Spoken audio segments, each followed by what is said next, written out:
And so as we get into this verse here in 1 Corinthians 5, we understand that Paul is, and let me share my screen for you. Paul is coming against something that is, is really starkly well known to him, but we wonder if it's very well known to those to whom he's writing, because again, he's writing to a pagan crowd. And let me share my screen again with you, and we're going to look at that. It's actually reported that there is sexual immorality among you, and of a kind that's not even found among pagans. Okay, so he's really going to town on how bad the sin is. Again, the experts who study this say that the connotation is that his father's wife is no longer married to his father or no longer with the father. But then the transgression of the son, as Janet read to us from Leviticus, is pretty stark in Jewish understanding. Should you not rather have mourned so that he has done this would have been removed from among you? So verse 1, we get the idea of what the sin is, and we get the idea of what the starkness of the sin is. In verse 2, we get what he's miffed about. Yes, it's too bad that this guy is doing this, but how can you put up with it as a church? And that seems to be what Paul's getting to in this entire chapter as we unpack this, is that you need to be a church that is going to be holy and pure and dedicated to the life and witness and work of Christ. And that is not what the direction you're headed in. Let's take a look at it from Eugene Peterson's point of view, from the first two verses. And let's see. Who's joined us on the Galaxy Tab 35E? Let me mute you. Oh, is that from Curacao? Let's see. I can't unmute that. I'm wondering if that's a friend of mine in Curacao who's joined us. It's an island off of the. Oh no, it's not. I'm sorry. I'm reading something else. No. It could be Pat Tilly. Is that you, Pat?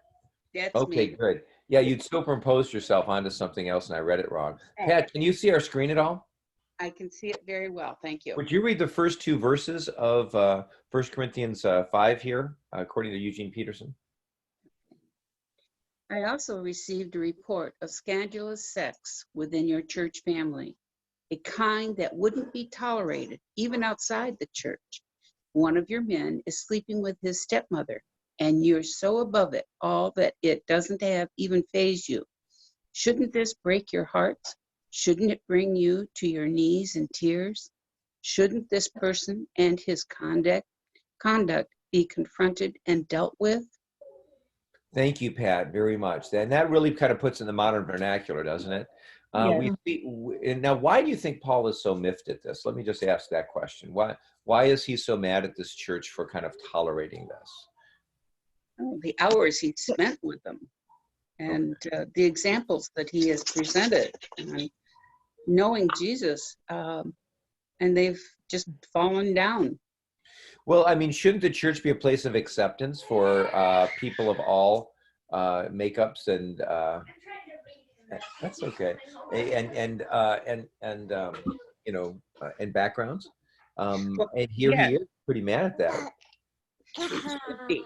But one of the things that we're also supposed to be an example of what the church represents, who the church represents, and why we represent. So when we fall from that high apex, then what we're saying is the church is no better than the everyday life. Right. Well, what he's saying, they're even worse than everyday life because they're doing things that not even your average person does. Yes. I mean, it's one thing to forgive the sinner, but not when he's still actively sinning. Yeah, these are all good comments. Kitty, how does this hit you? Well, it's just, I think that he would be upset because the church then is not a good role model for everybody else. Like Pat said, it doesn't distinguish the difference between being a Christian and being of the world. If anything goes there, well, what's the difference? Yeah. What does it matter? Yeah. And not following Christ's examples. Yeah. Mm-hmm. Yeah. And to pull this a little bit more into our viewpoint here, because it's very easy to kind of look at the sins that were popular then, and look at the sins that are popular now. And I want to think first and foremost, the idea of how we treat homeless people, mentally ill people. He will get into greed and these other kinds of things, but I'm wondering what Paul is going to get miffed at these days in terms of the transgressions and the witness, because I think, Pat, you have a very good point, and some of you articulate as well.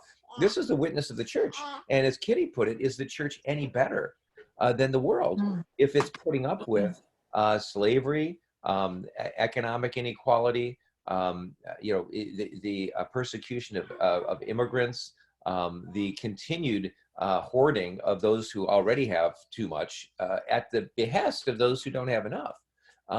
And is the church sitting by idly and letting that happen? Sexuality, of course, is something that we can get into, and the church has been obsessed with it for forever. But I want to just kind of take that and put that aside, because that's a whole can of worms in many ways, and say that he's really getting on the church for not sticking up for Christian responses to what's happening. And he'll mention greed later on, and greed we don't have the same problem with. I mean, greedy people, we kind of like put them on our finance committee, or we, there's and it's because we're in America, and what's the headline every morning is, how's the market doing? How's the market doing? That's such a big part of it. It's not the headline, it's certainly the second or third story, right? Is the economic aspect of it. It's not, here are the people who really need help. Yes, that's included. That's always in the news because we do have this sense about us. But I wonder that were Paul to come, hey, James, could you take a look at this guy, make sure he's not going up the steps? Well, I was until now. Yeah. Until he goes up the steps. This is yours. Honey, could you just kind of, even if he goes up the steps, just stick with him so he doesn't fall off? Yeah, there you go. So I don't know if you heard Janet, but he's learning above his, he's maturing very quickly. He's only 1.5 and already acting like a 2-year-old, right? So anyway, I wonder, as Paul gets mad, and let's take another look at that, because I think that Peterson had a really good read on this. And so when he says, I've received a scandalous report of scandalous sex within your church family, a kind that wouldn't be tolerated even outside the church. I wonder what today that scandalousness may be. I mean, usually people having scandalous sex, I don't know if they go to church. I suppose they do. I don't really ask, but that's not. I wonder if that would have the same effect if we say, I've also received a report of what might the trespass be for Paul to get miffed about it? Would it still be about somebody because he's after, and we'll get into this as we unpack this, he's after a sense of purity from the church. He's after a sense of sacrifice, of responsibility, of honor. As Janet, you read for us the bit in Leviticus that prohibits this kind of thing. Janet, remind us, it was something to do with you uncover your father's nakedness. Yeah, I got out of it. I'm on my nook, but about covering the nakedness of your father's wife and your father's nakedness. And so that's an idea of honor, of respect, of dignity. What are these things that we do as a church that offend the same sensibilities? I think is a fair question for us to ask as we look to get on this. Now, I think, personally that purity is very important as we, if we do witness to who we are as a church, and how that goes into responsibility and dignity and this kind of thing, and also the moralities that are around us. This is as we discover more and more about who we are as human beings, it's rare for me to do a wedding with two people who have not lived together. Most of them have. It's rare to run into a whole congregation of people in which there's never been a divorce. These are, things that we have to understand and unpack alongside this understanding of is respect and yours. dignity. He's having fun with you, honey. Just let me know when he's not. Yeah. So I mean, I just kind of, I don't have an answer, but I just kind of want to pose that question: were Paul with us?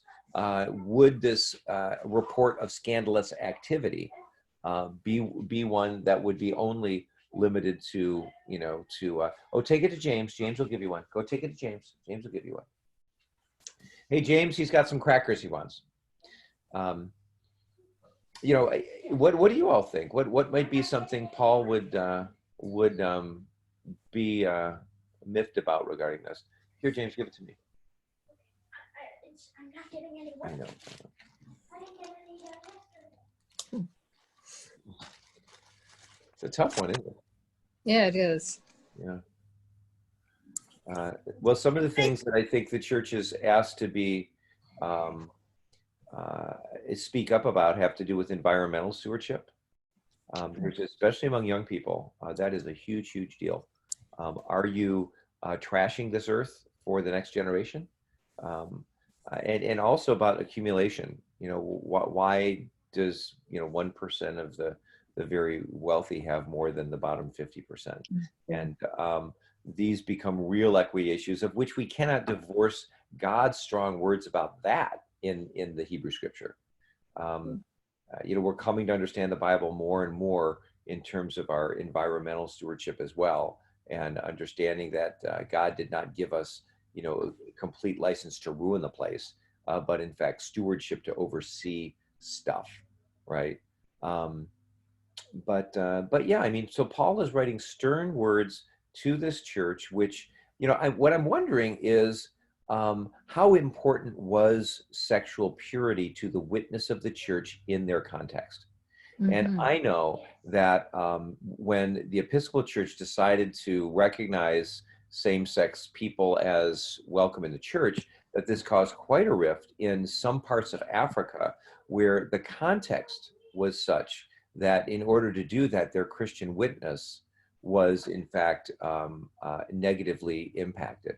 And I know that that our church took that into account for decades before anything was done on that, because we really didn't want the witness of the church to be corrupted. But in our context, the witness of the church as being a place that is open and non-judgmental, and kind of more, I don't want to say more educated, but certainly differently educated on how human sexuality fits into human life. That for us not to do something would have been a violation in our context of inequality. It would have validated an inequality. So these things are not easy to deal with, and so I think as we put our minds into St. Paul's situation there and say, well, here he was seeing that this kind of activity was going to seriously compromise, as Kitty put it, the witness of the church. That he was going to come out with some very strong words and not condone what was happening, but call it out and call everybody else, hey, you've got to call it out also. This is not great behavior. So yeah. So I mean, I think that as we attempt to understand what's going on here, we want to see that, gosh, I mean, look at the strong words. Let me share that with you again that he has. Hey, James, would you come help with this little guy, please? Let's see. And Kate, you're going to be up next, okay? That's a good thing about having two kids. We kind of rotate between who takes care. So the NRSV has actually reported that there's sexual morality among you in a kind that's not found even among peglars. Hey, Jack, here you go, buddy. Here you go. And you are arrogant. This is what Paul is not happy with, is the arrogance that he's seeing among this church. That you should have mourned, so that he who's done this would have been removed from among you. Shouldn't you not have mourned rather? This is something that's striking at what appears to be a foundation pillar of this church, and that is their witness to the rest of the world. And so why don't, let's see, Kitty, do you want to read verses 3 through 5? Sure. For though absent in body, I'm present in spirit. And as if present, I have already pronounced judgment in the name of the Lord Jesus on the man who has done such a thing. When you are assembled and my spirit is present with the power of our Lord Jesus, you are to hand this man over to Satan for the destruction of the flesh, so that his spirit may be saved in the day of the Lord. Wow. Yeah, Wow. explain that. That's something else. Well, Katie, why don't you read the same in this translation? I'll tell you what I would do. Even though I'm not there in person, consider me. Gotta wait till you're done moving. I'll tell you what I would do. Even though I'm not there in person, consider me right there with you, because I can fully see what's going on. I'm telling you that this is wrong. You must not simply look the other way and hope it goes away on its own. Bring it out in the open and deal with it in the authority of Jesus, our Master. Assemble the community. I'll be present in spirit with you, and our Master Jesus will be present in power. Hold this man's conduct up to public scrutiny. Let him defend it if he can, but if he can't, then out with him. It will be totally devastating to him, of course, and embarrassing to you, but better devastation and embarrassment than damnation. You want him on his feet and forgiven before the Master on the day of judgment. That helps get a different slant to it, doesn't it? It does. I think it helps us understand a bit more of the harshness of the words in the NRSV and kind of unpacks those a little. And so verse 3 starts out with, and let's see what it says there in the NRSV. For though absent in body, I'm present in spirit.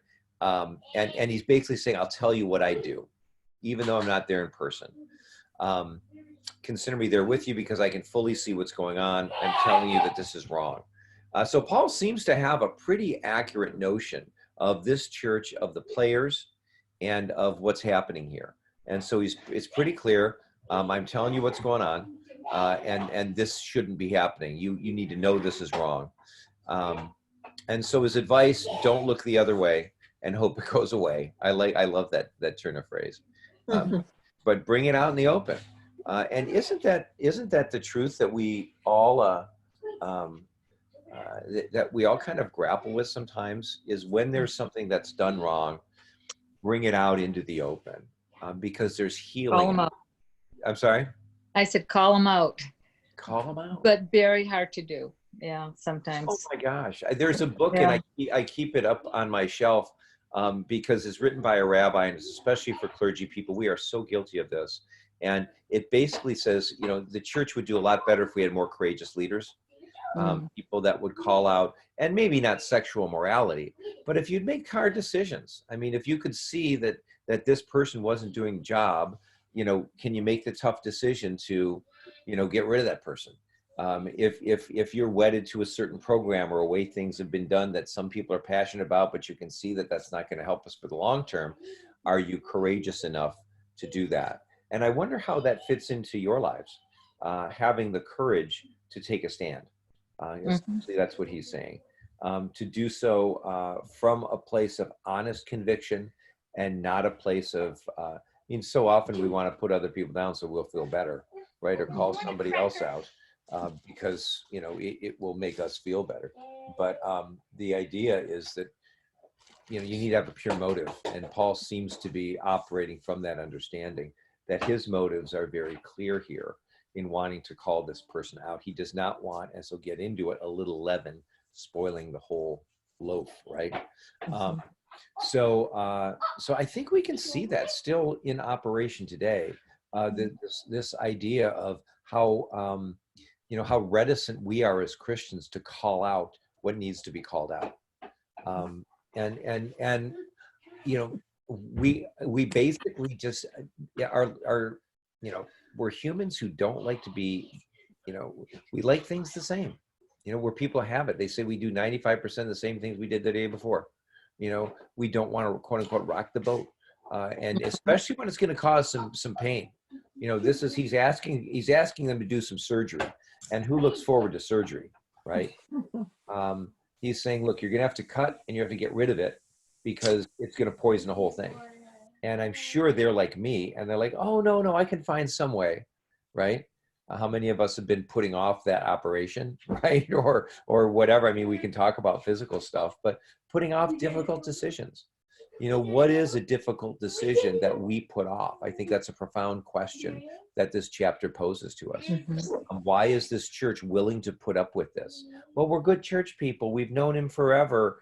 He's a big contributor. You know, go down the list of why it's difficult. And every church, I think, has this comes up for every single church. The system theory is one of the things that, you know, that it goes by. That's would you grab that, Kate? Or never mind, it's off. Sorry about that. The idea that we avoid difficult decisions, and how Paul tells us, look, if you want to live according to Christ, right? That's what he seems to be saying to them. You got to make the tough decision. You got to quit overlooking this sin, and you got to call it out. And calling out is never easy. I don't care if you're the Pope or the peasant. You know, it is. I mean, look what happened to the Catholic Church, right? I mean, they just didn't call it out, right? And it's being called out now for them in some important ways. Same with every church. You know, we're made up of people, and people, you know, we want to be prideful and happy about what we've been through, but you know, very often, I think God wants to challenge us to be bold in calling out something. So, what's the difficult decision in your life? You know, that you've been living with for too long, that it's now time to say, well, you know, and maybe it's not now. Maybe you can't think of something, and you're honestly asking the questions. But this is a motif that we will all face. We have all faced, and we will probably face again. And Paul's advice is to cut it out, right? Is to make that tough decision. How do you think? Chris, I have a question. Yeah. We're talking about calling out those who are going against the good moralities and ethics principles of living the Christian life. Yeah. Do we call out people who find that person isn't doing it the way I always did, and so therefore thus, and thus? Right. It goes along with the old, we've always done it this way. No. We tried it once and it didn't work. Yeah. We have never done it that way. And instead of, shouldn't we be looking at what are the benefits we're gaining from something being done a little different? Can we look at how I'm unique and this other person is unique? Do we do that as much and as well as we should as Christians? You know, that's a multifaceted question, but that I think is a good one. I think we as Christians, I mean, the church would probably be in a better place if we were more brave with calling stuff out. Again, it's only because it's easy. Point to the Catholic scandal there. You know, had they had some brave people stand up and say, yes, you're right, these people did it wrong, and you know, they would be, you know, much more highly respected than many of them are now. Now, of course, I'm talking generalities, and I'm only using this example because it's one to which we're all very, you know, familiar with because its popularity.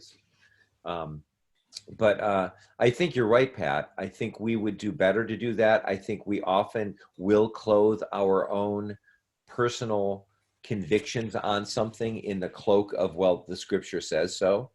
We always do that. We proof text very often. We come up with what we believe, and then we look up for Bible verses for way to back it up. And we all do that.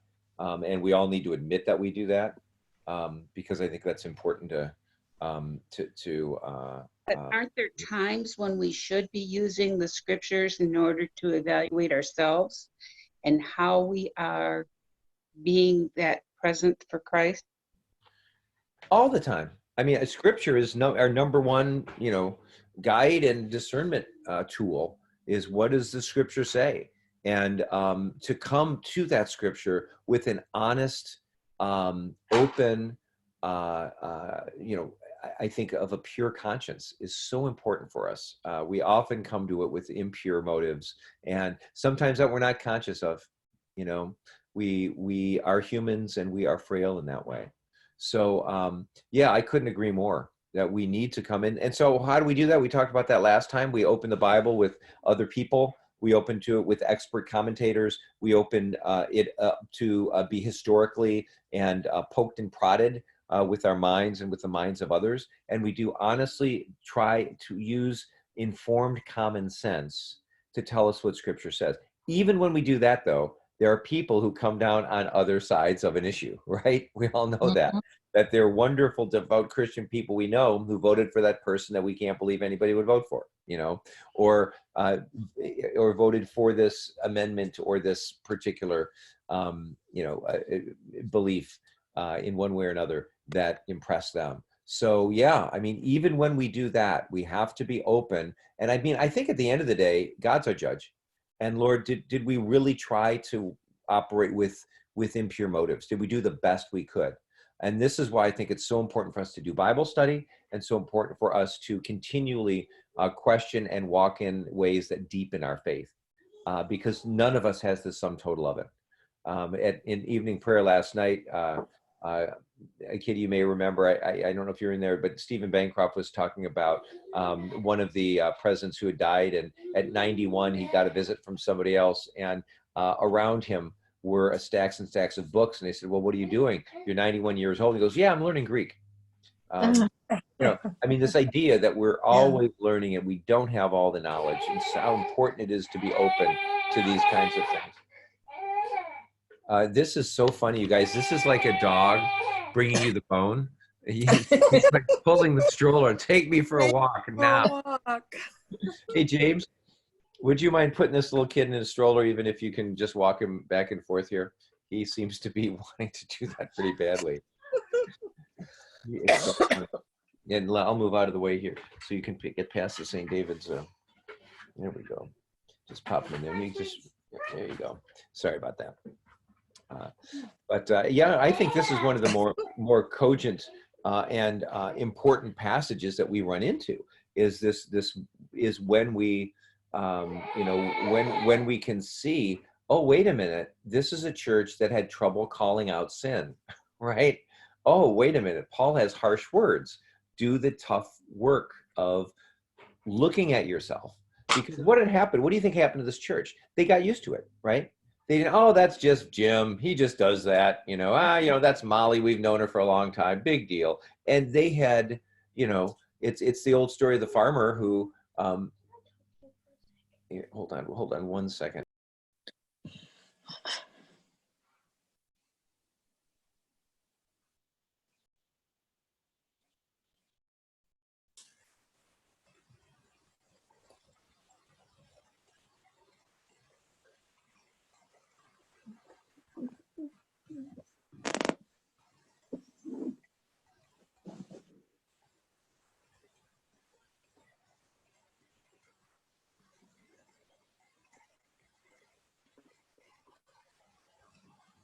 Sorry about that. That's fine. So the idea, it's that old story about the farmer who, every morning he'd wake up and he'd boil that water until it was just bubbling, and then he'd pour it through the coffee thing, and then he'd take that mug and that thing was literally simmering, and he'd like drink half of it. Well, how did he learn to do that? Well, just over time. Little by little. He drank it when it was warm, then the next day a little warmer, et cetera, and you get used to it. You get callous to the notion that it all is something that shouldn't be happening. So this is what's happened in this church here, is that they were getting callous to the notion that this was anything was going wrong.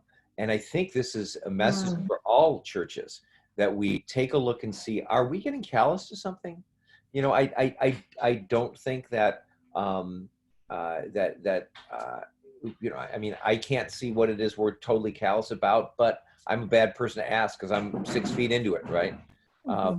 The important thing we need to do is just be open to, you know, to how we're, one of the things we may be awakening ourselves to is the importance of this digital ministry, you know, that we have been, you know, we haven't been investing in it. We haven't been like making it a priority, when all of a sudden, wow, we're hit, and what's going to happen to a community unless we have some sort of digital ministry. And to say, oh, okay, because we've been struggling with this as a vestry, saying, well, you know, do we need to take some money and just invest in this so that, you know, when we do go back, we will have, you know, we will have the capability to minister to people who shouldn't be in church yet, you know, as well as people who are, and at the same time be conscious of people whose, you know, salaries being hit and that kind of thing. So yeah, I mean, I don't know what hits you guys, but if this is a message writ large for the church, that we're supposed to be vigilant about patrolling ourselves and saying, hey, you know, what's going on here? I don't know. What do you guys think? I like the part, I guess it was in the paraphrase. Is it, I can't see the paraphrase, but No, I can hear. on verse 5, when they're talking about the person who you know, it's difficult to chastise someone, but then you do it from a totally different motivation, you know, better devastation, embarrassment than damn, you want him on his feet and forgiven. So you give this person, even in this, you know, act of calling him out on it, you're giving him a chance to redeem himself and change his ways. So maybe thinking of that motivation is perhaps easier than, I think, for all of us. Sometimes when you see something wrong, even at church and other places, it's hard to tell someone that you think they're doing something wrong, because then you look at yourself and say, well, there's a lot of things somebody could call me out on too, you know, judge not that you be not judged. So I just like the paraphrase of the one that you put that emphasis on the person who's doing the wrong, because you want a better life for that person, as well as not having your congregation or church jeopardized by activity that isn't Christ-like. Yeah.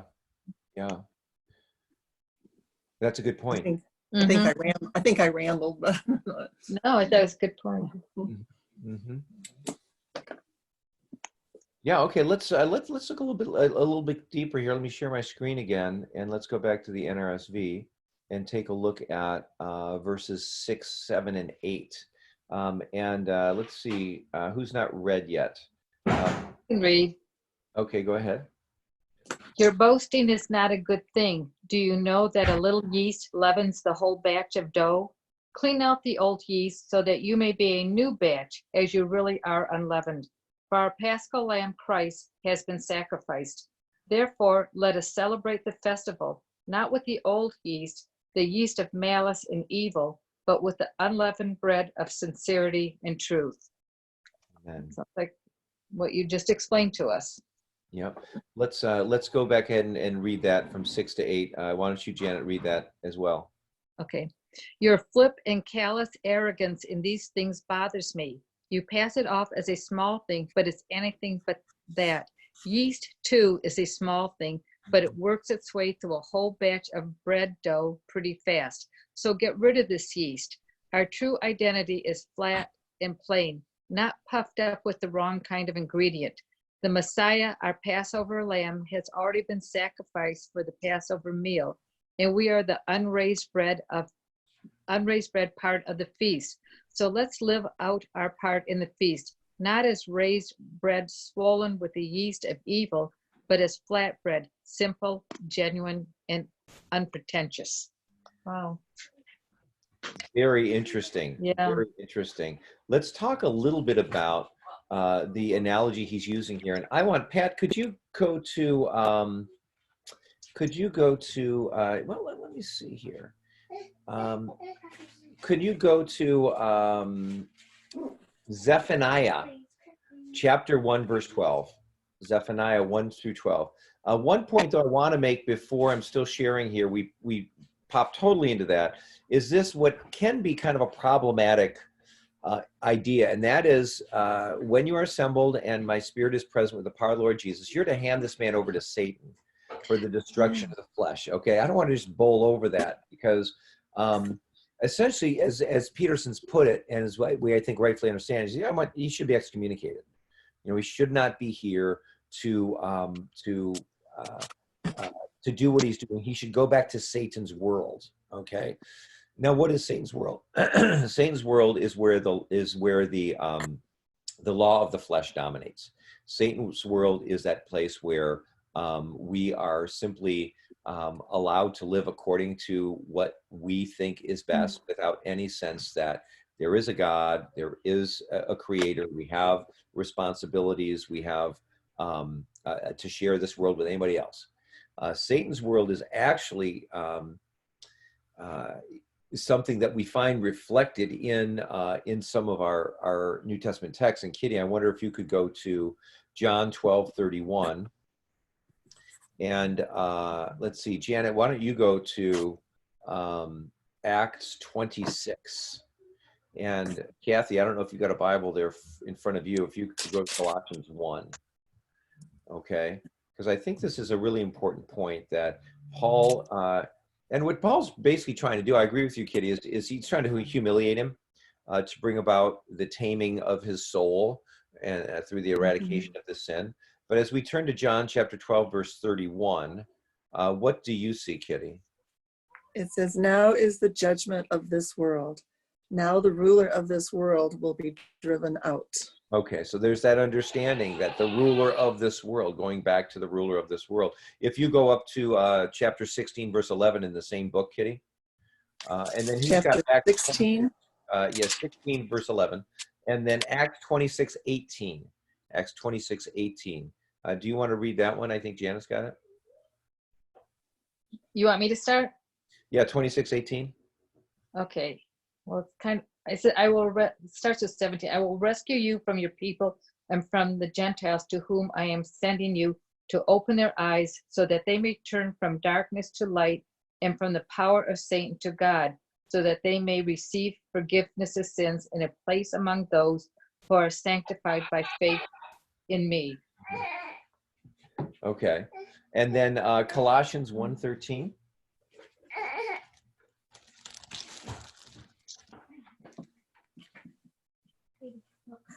Colossians 1:13.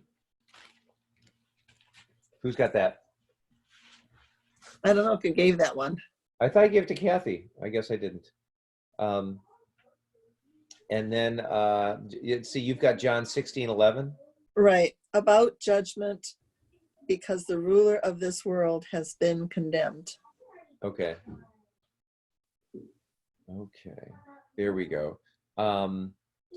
So the idea is the ruler of this world has been condemned. John talks about the ruler. The New Testament does talk about who's ruling this world. And so this whole idea that you would give him back to Satan is essentially meaning he's going to go back to the world. Okay. I think we see this word, and it can be, oh my gosh, what is he doing for the destruction of the flesh so that the spirit may be saved in the day of the Lord? It brings up all kind of eschatological questions regarding, judgment and what happens at the end, this kind of thing. But I think essentially Paul is saying, and as Eugene Peterson kind of puts it here, and that is hold this man's conduct up for public scrutiny. Let's see. Oh, hold on. Do you have the crackers, Kate? Oh yeah, he wanted the. It's over here, honey. There are your crackers. There, he wants. Yeah. Where'd you put those, Kate? Okay. Oh, there they are. They're right there, buddy. Look. There they go. But better devastation, embarrassment than damnation. You want him to on his feet and forgiven before the master of the day. Mm-hmm. Go show him and see what he does want back there. Maybe goldfish or something. So anyway, what we get to then here as we move forward to what we just did read is your flip and callous arrogance in this thing bothers me. You pass it off as a small thing, but it's anything but that. Yeast too is a small thing. And I think, Pat, I sent you off to Zephaniah. You did, Uh-huh. but I don't remember the chapter. Chapter 1, verse 12. Okay. Okay. At that time, I will search Jerusalem with lamps and punish those who are complacent. who are like the wine left in its dregs, who think the Lord will do nothing, either good or bad. That's the NIV. Okay, great. Yeah, read it one more time for me. At that time, I will search Jerusalem with lamps and punish those who are complacent, who are like the wine left on its dregs, who think the Lord will do nothing, either good or bad. Hmm. Okay. And so we get what we're getting at here, and I think this is a really interesting point that is well understood by those who get this idea of leavened bread and unleavened bread. Now, what is it that we have at Passover time? Unleavened bread, right? And we have Yeah. unleavened bread. And what is so special about that? Well, leaven stands in Jewish literature. One commentator that I'm reading from, it stands for an evil influence. And what do we mean by that? Well, fermentation is basically what makes yeast, right? And fermentation is putrefaction, and therefore a corrupting influence. So that in this sense, Paul is talking about the corrupting influence of yeast. To share a little bit with those of you who weren't at Mass this morning, the Passover bread, as we know, is the unleavened bread. But what folks were asked to do before the Passover came was to not only not put leaven in the bread, yeast in the bread, but to get rid of all the yeast in the house. And so what happened is before Passover would come, the command was to get rid of all of the yeast and go through the entire house and make sure you had none of it left before the Passover. Now, that then got tagged with, oh, that must be April 14th, right? And so that then got tagged with the origin of what you and I call spring cleaning. Okay, so when we say we're going to do spring cleaning on our house, the origin is getting rid of the leaven in your house so that you would be able to approach the Passover with no putrefaction, with no, with nothing impure in your house. And so isn't this funny how these things evolve over time? And even today we say, oh, spring cleaning, let's time for this. But it comes from this whole idea of getting rid of the leaven because of this idea of fermentation and the corrupting influence that can have. And so to a Jewish society, this would have been a really kind of significant significant example. As folk who, I mean, you know, give us this day our daily bread. I mean, this is what you're having every day, right?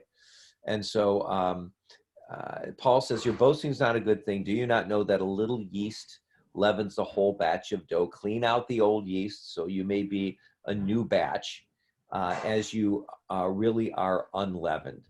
And what does he mean by that? Is that at your heart, you are pure, right? At your heart, you have no contamination. At your heart, there is a purity. I think that's why when so many of us see it like a newborn baby, and just a baby who's just as, you know, just within the first 6 months, you're like, what a pure example of humanity, sitting there gurgling and this kind of thing, and with the right light and this kind of thing. But there is this sense, and when we act out of pure motives, when we do things that that connect with our deepest selves and that do the honest thing, and that may be the scary thing. We do the right thing, that may be the inconvenient or uncomfortable thing. We get the sense that we are connecting with our deepest selves. And I think that is what Paul's edging on here, is we do not want to be contaminated with anything that is going to make us impure. So I think it's really important as we, I mean, for me, growing as a Christian means trying to get rid of all those impurities and doing the best I can. And I can't, but God can. So that drives me to more prayer. That drives me to more Bible study. That drives me to more meditation, in which I can kind of think about my day and think, well, how am I really ignoring people? Or how am I not treating them as I should or as I would want to? I think those are important questions to ask. So clean out the old yeast so that you may be a new batch as you really are unleavened. That's an interesting phrase, isn't it? You Mhm. really are unleavened. You really are pure. And what do we do with unleavened bread? Well, we use it to celebrate the Passover. And what is the Passover celebration going to be? But God's preservation and care for us, right? And so we want to go in it with unleavened bread, with unadulterated motives, right? Therefore, let us celebrate the festival, not with the old yeast, the yeast of malice and evil, but with the unleavened bread of sincerity and truth. And that, as you know, is one of our canticles that we say after at Easter time, is this canticle that includes those words. What does it mean to be an unleavened bread? Well, you're without stain. You're without contamination. And so I think we often, as Christians, look at yeast as a good thing. You know, it rises for the bread. I mean, Bethlehem is a house of bread, right? Bread is an important thing. But to understand in Paul's use of it here, that it's something that can be pervasive. It's something that can, quote unquote, contaminate the whole place. So I think that's really important Oops. Wireless. point for us to make here. So we get into then verses 9 through 13, and as I say, it's a short chapter. And let me see. Oh, I guess I need to share my screen here again. And who hasn't read yet? Who do we want to? Oh, look who popped in. Jane Roberts is here. And let's see, Jane. Good morning. Can you hear us, Jane? Yes. Wonderful. Wonderful. Well, we are just, you came in a perfect time. We are going to go verse by verse now through chapter 5, verses 9 through 13. 9 through 13. And would you read that for us, Jane? I wrote to you in my letter not to associate with sexually immoral persons, not at all meaning the immoral of this world, or the greedy and robbers, or idolaters, since you would then need to go out of the world. But now I am writing to you not to associate with anyone who bears the name of brother or sister who is sexually immoral, or greedy, or is an idolater, reviler, drunkard, or robber. Do not even eat with such a one. For what have I to do with judging those outside? Is it not those who are inside that you are to judge? God will judge those outside. Drive out the wicked person from among you. And just in chapter 4, I remember he was saying he doesn't even judge himself. Mm-hmm. Mm-hmm. Mm-hmm. Yeah. How does this hit people in light of what we've been studying so far? Anything stick out?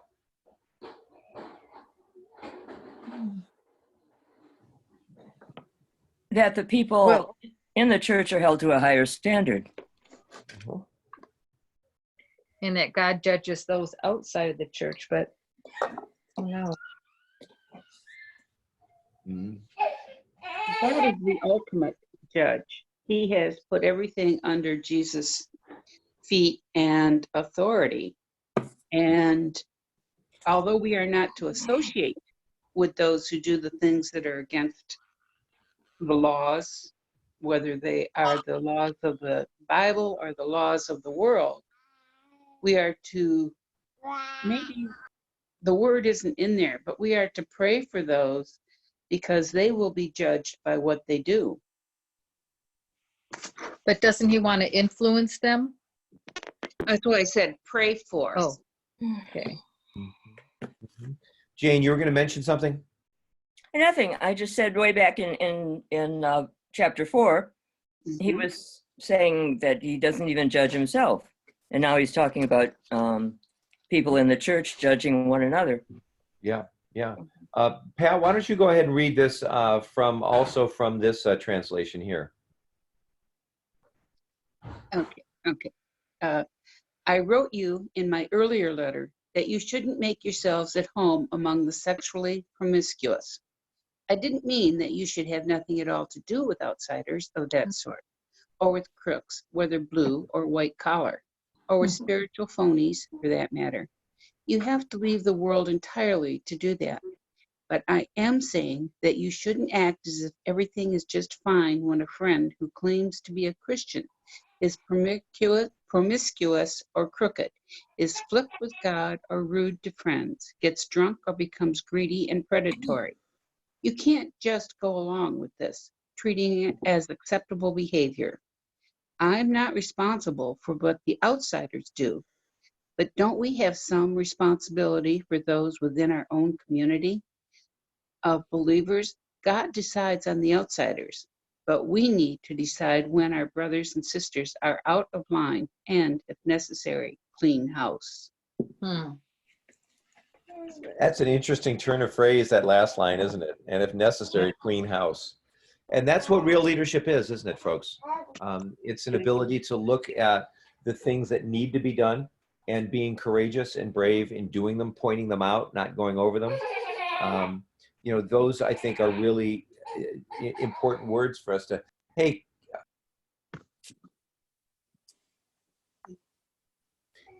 so let's take this back verse by verse here in this translation here. I wrote you in my letter not to associate with sexually immoral persons. Why do you suppose that was? Why shouldn't they be associating with sexually immoral persons? It doesn't appear that these are people who, you know, had like a slip up or once in a while something would happen. But it appears to be with people who really are living their lives according to, you know, what the, you know, what Paul got into when he said hand them over to Satan, right? Is that these are people who are, you know, wanting to live according to the world, and you're not to live according to the world. Oh, is that funny?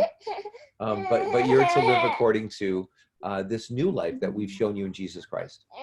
And so, you know, Paul will get into this later on when we'll hear him say, bad company corrupts good morals, right? We all know that this is how things get corrupted, is that they are, we are unable to have that not rub off on us, right? You know, you want to, you know, you want to lose weight, empty the refrigerator, right?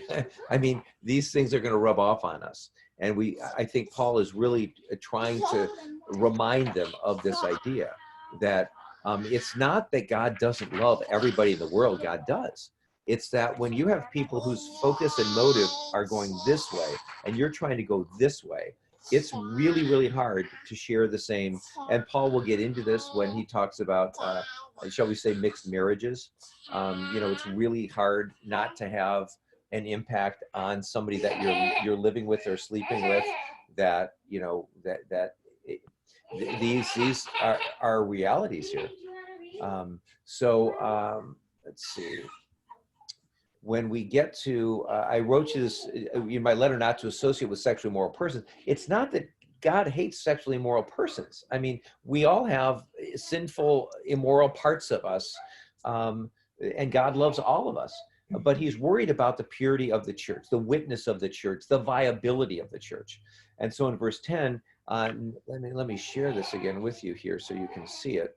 In verse 10, he says, not at all meaning the immoral of this world or the greedy and robbers or idolaters, since you need to go out of the world altogether, right? It's because that this is, you know, we all are in this world. And if we're going to be honest, we all wear those hats, depending on how you define greed, robbery, or idolatry, right? We all can be and have been guilty of those things. And then he goes on in verse 11, but now I'm writing to you not to associate with anyone who bears the name of brother and sister, who is, and what are these things he's talking about? Sexually immoral, or greedy, or an idolater. And then, of course, a reviler, drunkard, or robber. But these first three, the immoral, what we may have seen in other translations, the fornicators, right? Or, of course, the greedy. I think the greedy is the same in those others. And in this.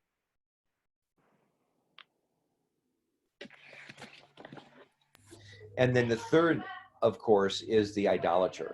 And let's look a little bit more deeply at what those mean when we first talk about kind of the fornicator or the idolater. That's somebody who's going to violate their own body, and the ways that our body wants to express itself, because it means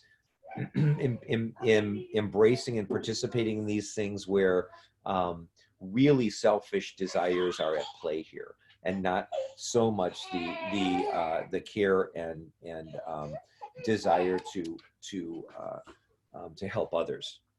That's because you talk about sleeping with somebody else's wife, you talk about a one-night stand. I mean, any of these things, you're violating your own body, and assuming, I mean, who knows what's going on with the other person.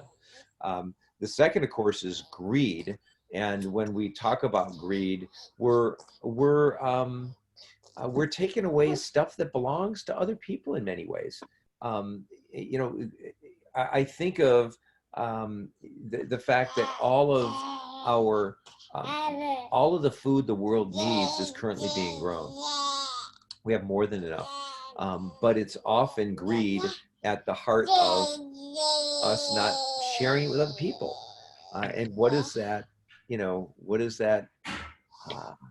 What does that mean to us? And so the greedy person is hurting other people in some really important ways, because they're hoarding stuff that quote unquote belongs to other people. And then we get into, hey, Kate, I think he's going up the steps. Would you help? Yeah. He's good at going up the steps. He's not so good at coming down. Help, yeah. Oh, yeah. We took the baby gate down because he could actually go up pretty well. Kate, you might just watch him go up or something. You don't have to haul him down. And so the third is idolatry, and the idolatry really then becomes a sin against God. So what I'm trying to do in parsing this is to say, there's a sin against yourself, there's a sin against other people, there's a sin against God, which is perhaps what Paul is saying with these three categories, right? Idolatry, as we know, is putting anything before God. Idolatry happens to all of us. It's the very first commandment because we all fall prey to it. We put our reputations before God. We put our looks before God. We put our, it's easy to talk about possessions and food and this kind of thing, but it really does have to do with things that we're conscious and unconscious of that we put before God, and we all do it. One of the scariest prayers for us to pray is, God, open my eyes, because it really can be very, very convicting. What does it mean for us to have eyes open that are going to point out these things that are unfortunately dark sides of ourselves? What do you all see in this? And let me share it for us again. As Paul talks about, he's choosing his words there. We know this. We know how difficult it was to put a book together, a letter together, and Paul seems to be very conscious of the limited words he can use. What sticks out for us here?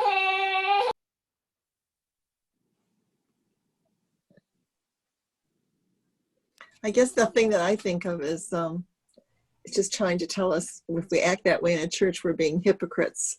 Mm-hmm. And that's readily seen by people who are not in the church. So I think we have to try really hard in all aspects of our Christian life not to be hypocritical. Yeah. Yeah, I couldn't agree more. Yeah, hypocrisy is still, Kitty, when people talk about who aren't Christians, what their number one jibe against Christians is, you guys are hypocritical. Mm-hmm. You guys are judgmental. That's perhaps just as big a word. But how do they describe judgmental? Is it because they rationalize, or we rationalize what is right and what is wrong, and people don't want to have rationalization brought up to them, and how that action or the words can affect not just one but many. Yeah, you've got a very good point there, Pat. I mean, why, you guys are just so judgmental, you're taking my beer away from me, right? Or you're standing up and you're telling me that there's a different way to act. People may interpret judgmentalism as simply You know, I remember when I was in high school and I first started to grapple with, okay, there is a moral aspect to my belief here, and I stopped, drinking.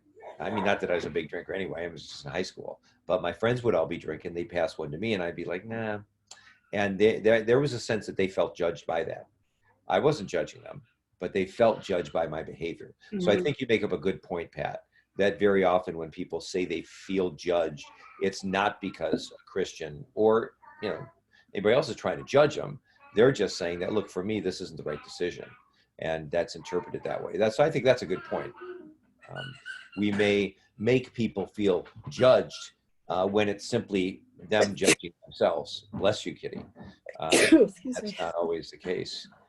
And so Paul then names these three areas of, again, sexual immorality, sin against the body, greed, a sin against other people, and idolatry, a sin against God, as as something that he does not want to see making up the contaminants of the body of Christ. And so he gets really severe at the end of verse 11. Don't even eat with such a one. Don't even break bread with them. We do know that these rituals of sharing table meant a lot more than we commonly put weight on. That do not even eat. Well, that was actually kind of a big thing. I mean, remember Jesus's most profound action, other than the cross, was this Last Supper, right? In eating with Jesus. And then the verse 12. Then, for what have I to do with judging those outside? Is it not those who are inside that you are to judge? And this really helps us understand what Paul's trying to say to those outside the church. And I'm not sure that Paul was as his words are definitely condemning. Don't get me wrong, but they can really be understood as something that's meant to injure or harm. Give them away to Satan. That they're all bad and the people in the church are all good. We've fought that characterization for a long time, and we continue to. The church is not a museum for saints, it's a hospital for sinners, right? Mhm. Out in the world is where the ways of the world are commonly accepted. Look who are celebrities. I mean, who need to be celebrities, right? Are those nurses and doctors. Thank God they're getting a lot of print these days. But when things get back to normal, that means we'll have Beyonce and Bill Gates back on the front cover, right? People who have done a lot in the world. So I don't know if well, I do know that our characterization of those outside the church versus those inside the church have been detrimental to the witness of the church. And so we have to be very careful when we say that. When you're given off to Satan, that doesn't mean that you're a devil worshiper or that you're any less than I am, because all we are beggars that have found where they're giving away free bread. We are not, better than anybody. And we need to constantly, I think, remind ourselves of that we are to judge those in the church, is what verse 12 gets to, and not those outside the church. And Paul really, I think, reminds us that, oh, okay, that's right, God's going to judge people. If we're talking about the witness of the church, we need to find ways then to judge the fornicators or the greedy or whatever who are in our midst in ways that are loving and kind and accepting and looking for forgiveness, and not ways that are looking to make things worse for them. Mhm. So I think there's some real wisdom to Paul saying, look, those outside the church, we're to do what we're supposed to do with everybody, and that is love people outside the church. But here we're trying to come up with a body of people that are going to be a witness to God's love, of forgiveness, meaning that we forgive ourselves and accept each other, of reconciliation, meaning that you can find ways to work through differences, of generosity, that when we're, hey, you guys, Kate, don't, one second here.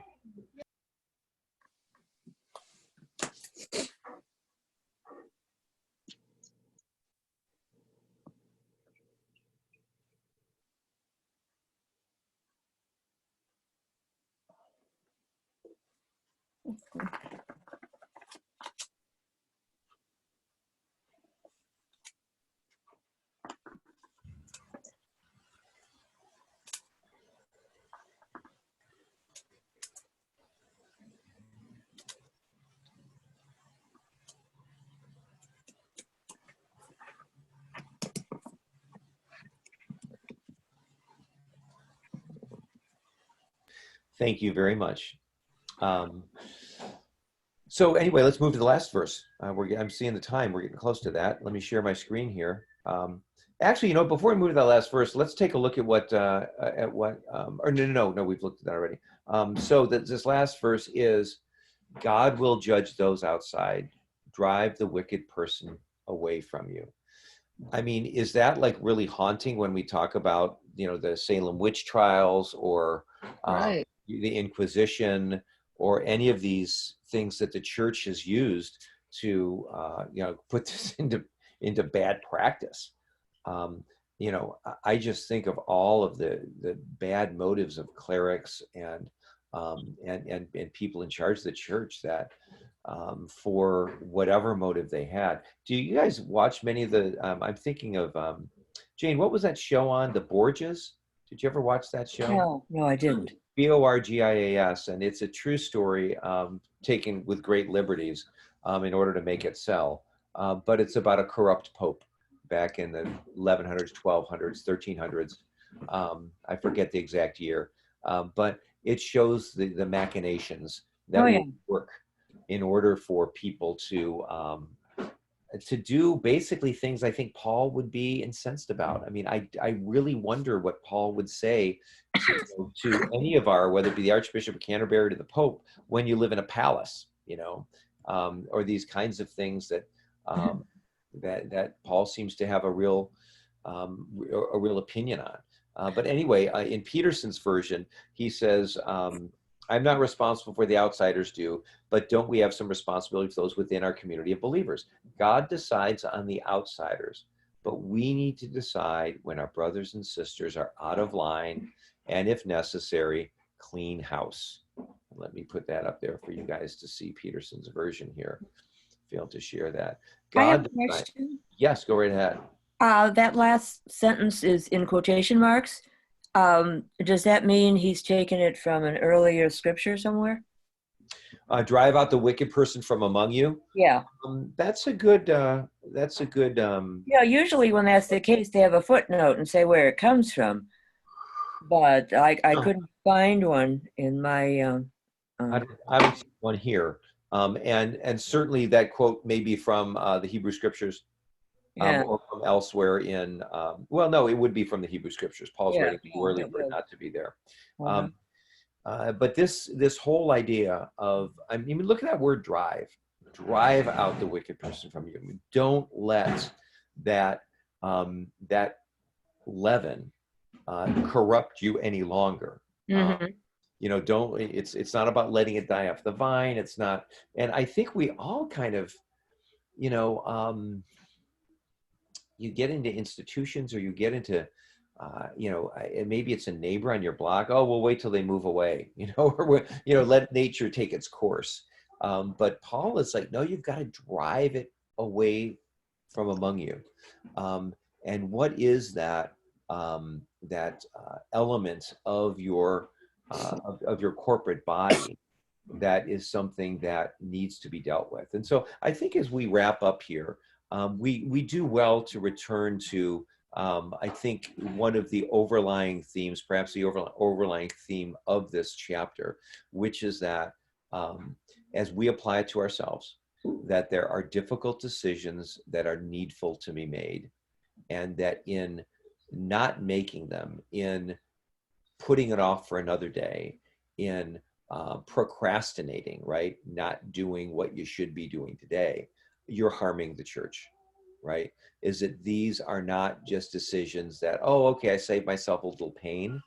But again, to use a surgery example, how many Band-Aids are you going to put on that splinter before you're going to go in there and yank it out, right? And cause some real pain by pulling it out. And, I think we all deal with that motif. What are the things that we are putting off, but we're saying, doggone it, let's get rid of that thing. Because the quicker you get rid of it, the closer to, the faster you're going to heal, and you're going to reach a higher peak, right? What is that property you've owned for too long that you need to sell? I'm just trying to let my mind go into different areas where we just, I don't want to think about, where's that closet you're not cleaning out, because those clothes could be used by somebody who needs clothes, right? What are these things that we're putting off that are needful for us to do?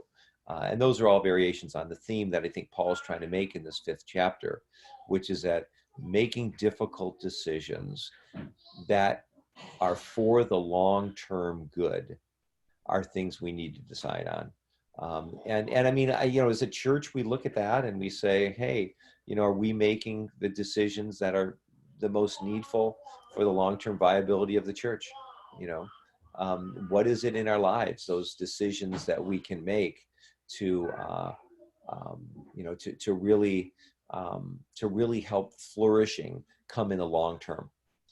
And I don't know where does your mind go with that? What are the kinds of things that pop into mind for you? What are the things that you're putting off that say, you know what, I really should take care of that, because that's going to mean ultimately more flourishing and more of getting where I need to be. But it's going to be hard. It's going to be difficult. It's going to be it's going to be under the knife. Mhm. Well, Yeah.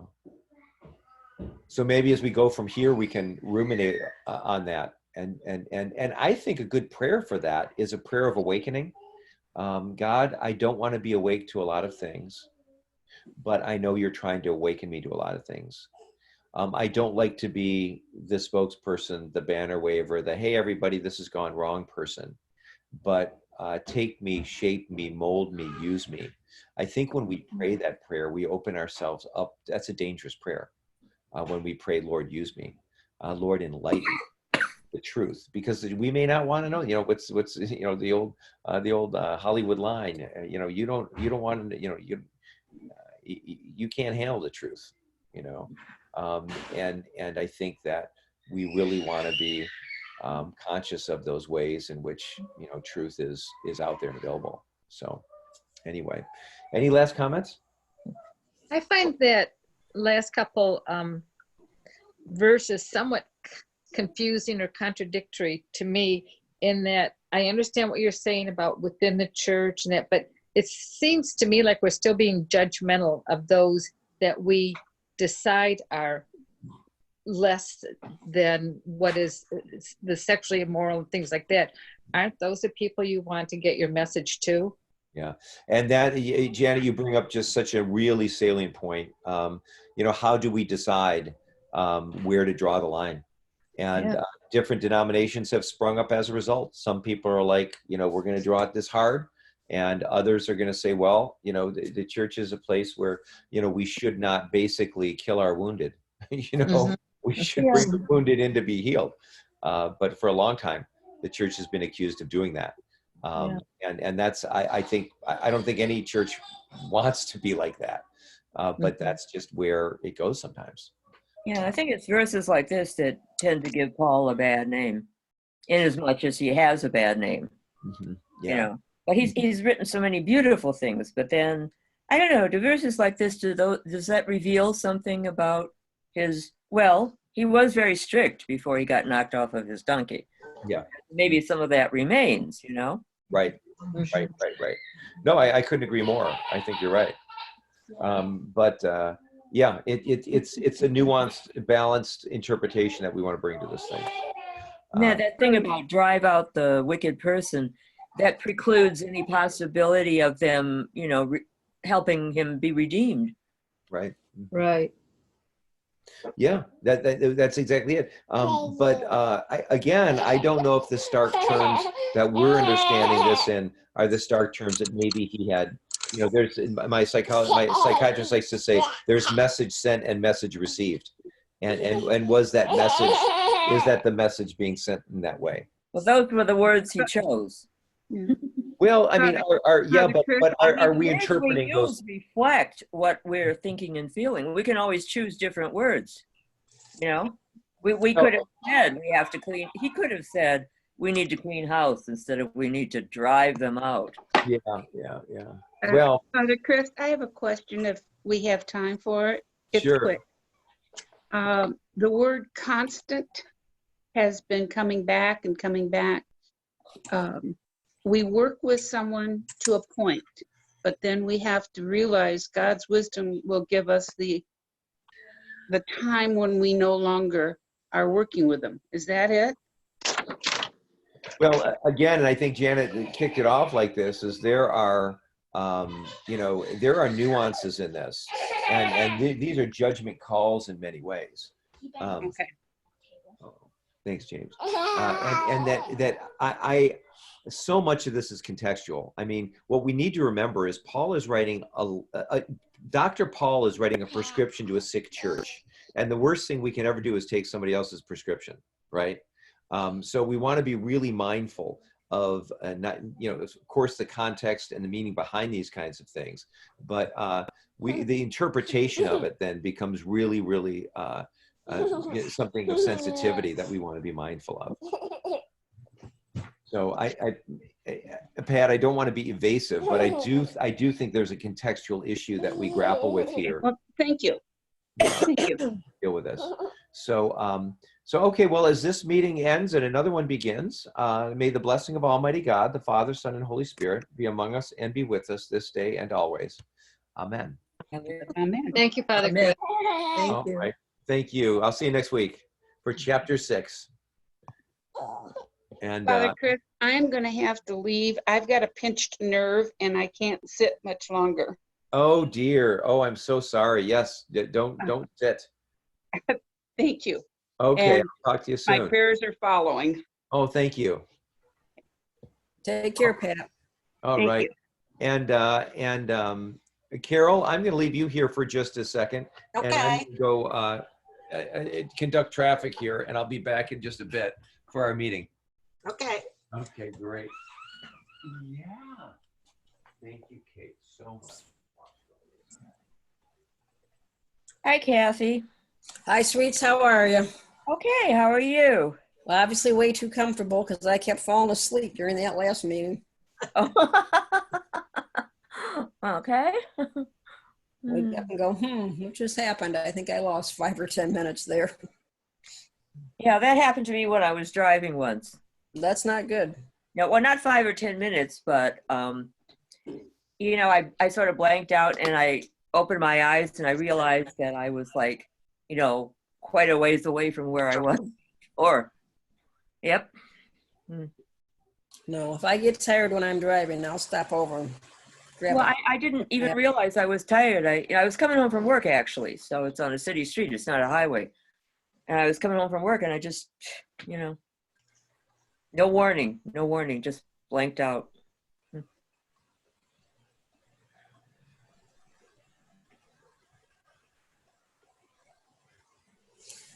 Oh, when I worked midnights, there were some nights that I remembered leaving the hospital, and then I remembered pulling in the driveway. And don't ask me what happened in the middle. Yeah. Well, hopefully the streets weren't crowded. Well, they That's are all. at 7:38 in the morning. They're not empty. Right.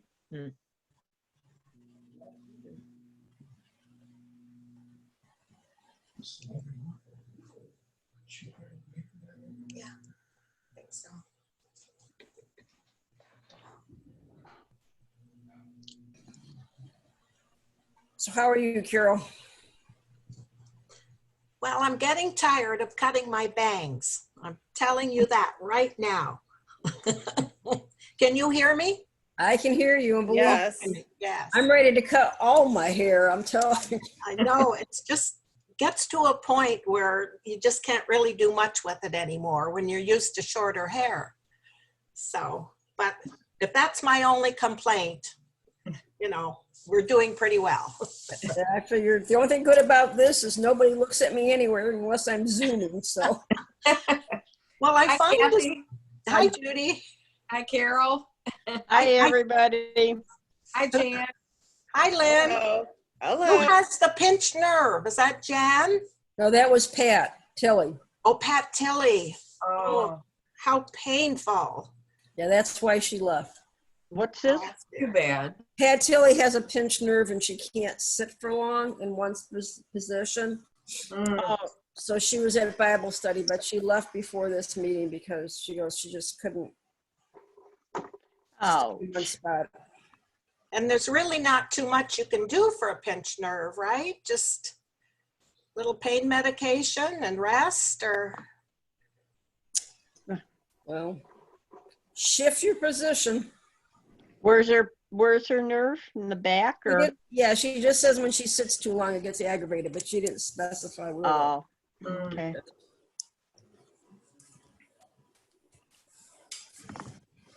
So how How's are we doing, Judy, with the pen pal letters? You know what? We're doing well. We had 8 kids that were interested, and I got 8 adults. So I think for now, Good. everybody's matched up, and it's underway. So that's Okay, great. great. That's Thank good you. to hear. Thank you. Thank you. And what about, are you reading, Judy?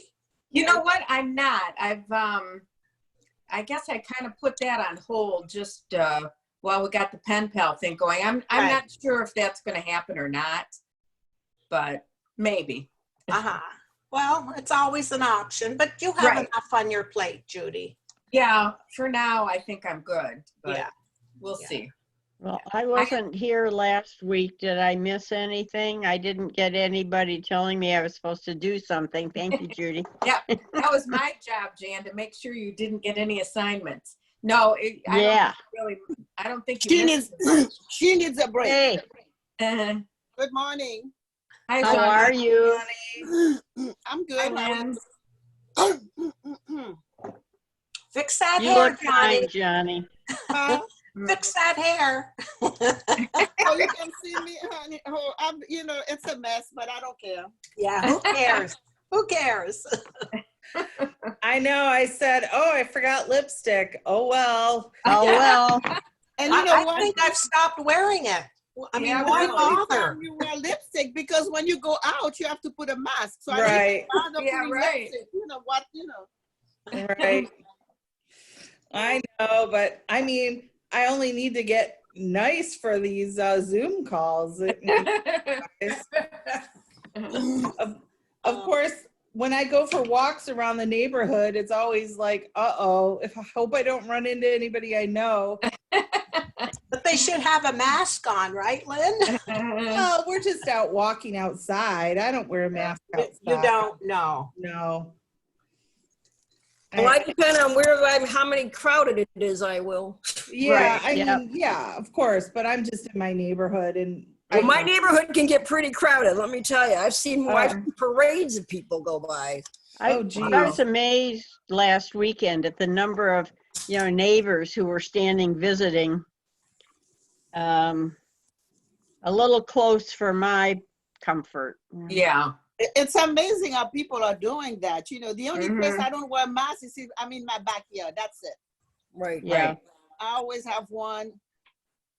Thank you, ladies, for the mask because I have one in my car, one in the house. Yeah. You're welcome. Thank you so much. We love those St. David's masks. Yeah. Well, I Yeah. had to chase the dog down, so I had to wear one to go get her because everybody was out. Yeah, Well, I I'm got concerned about Mother's Day. What's going to happen this Sunday with Mother's Day? And there's going to be a lot of people gathering, I believe. Oh, they're going to do the same thing as Easter. They're going to misbehave big Well, time. they're going to do a lot worse than they did on Easter because they're a lot more frustrated by now. Mm-hmm. And if it's a nice day out, maybe we need some snow. Don't laugh. It's supposed to snow Sunday I and think- Monday. I I think know, it is supposed to snow. Yeah. Really? Yeah, Mm-hmm. Well, that might be a blessing in disguise. I know. That's I hate to say that though. When it's cold, people don't be, they don't go out as much, Right. Right. Unfortunately, I'm beginning to feel more comfortable being alone than I am. People are, when I go out anywhere, they're just really bugging me. It's like, I like being alone better than with some of these people out there. I understand you. I Does that understand include you. us? Are we bugging Pardon? you? Does that include us? Are we bugging No, She's not seeing you. She's seeing you through Zoom. So I went to the But you hardware know what- store yesterday to get more filters. carry-ons. Mhm. Mm-hmm. And guy says, oh, we don't carry those. I said, well, I bought them here 2 weeks ago. Well, we don't carry them. I said, okay, are you just out or no, we don't carry them? I went, okay. So I went to the other Ace and got them, Oh, good. Did you go to 13 in Southfield, Jen? By TJ Um, Maxx? There's- Yes, that's where I got them finally. Yeah. Yeah. That's a good hardware. Bill was in there the other day and they were very helpful. Yeah. The one, by us is half a mile from our house. Right, on Greenfield? Mhm. Yeah. Yeah. But they weren't too helpful yesterday. Hey, listen, are we waiting for Father Chris or? Father Chris is right here. Okay. I got a text about 15 minutes ago from Barb Morton, Yes. Phyllis Leith's daughter. Yep. And evidently Phyllis fell. Oh. Maybe yesterday Barb had called her to say she was bringing dinner over, and when she got there, Mom was on the floor. Didn't break anything, bruises and that. She's now at Barb's house. Yeah, we staying heard. there for. Yeah, we heard Okay. from. We had mass this morning, and Marilyn was telling us about this, Okay, cool. and that. So you're aware. Yeah, and that she didn't say she'd fallen, but I mean, she said she'd moved in Well, with. she said she was on the floor. Yeah. Oh, okay, okay. She said she moved in with her, and that Phyllis was saying, "I never want to leave this place." So, which is actually kind of progress because she'd said she never wanted to leave her home, and I think the kids have been Yeah. really concerned about that for a while, and so Yeah. that may be good news, in terms of her care, because kids of course are worried she'll leave a burner on or something like that. Mhm. Right. One day I called her to check on her. She was on my list. And she told me, she said, well, I don't need anything. I have children and they take good care of me. They do. Almost, you don't need to call me She is anymore. one, that's a lady with more gumption and attitude than, some of the things she's been through are Oh, just man. amazing. Yeah, she was a captain in the armed forces, and I've called through our 12-year relationship. I've frequently called her captain. She's got like a grit of a hard military person. But the Lord be with you. And also with you. Let us pray. Lord, thank you for assembling us, your called and chosen group of people to do a specific work in a specific place. And we ask that you would fill our hearts with joy and with inspiration, that we might live into that joyful union that it is that we have in you.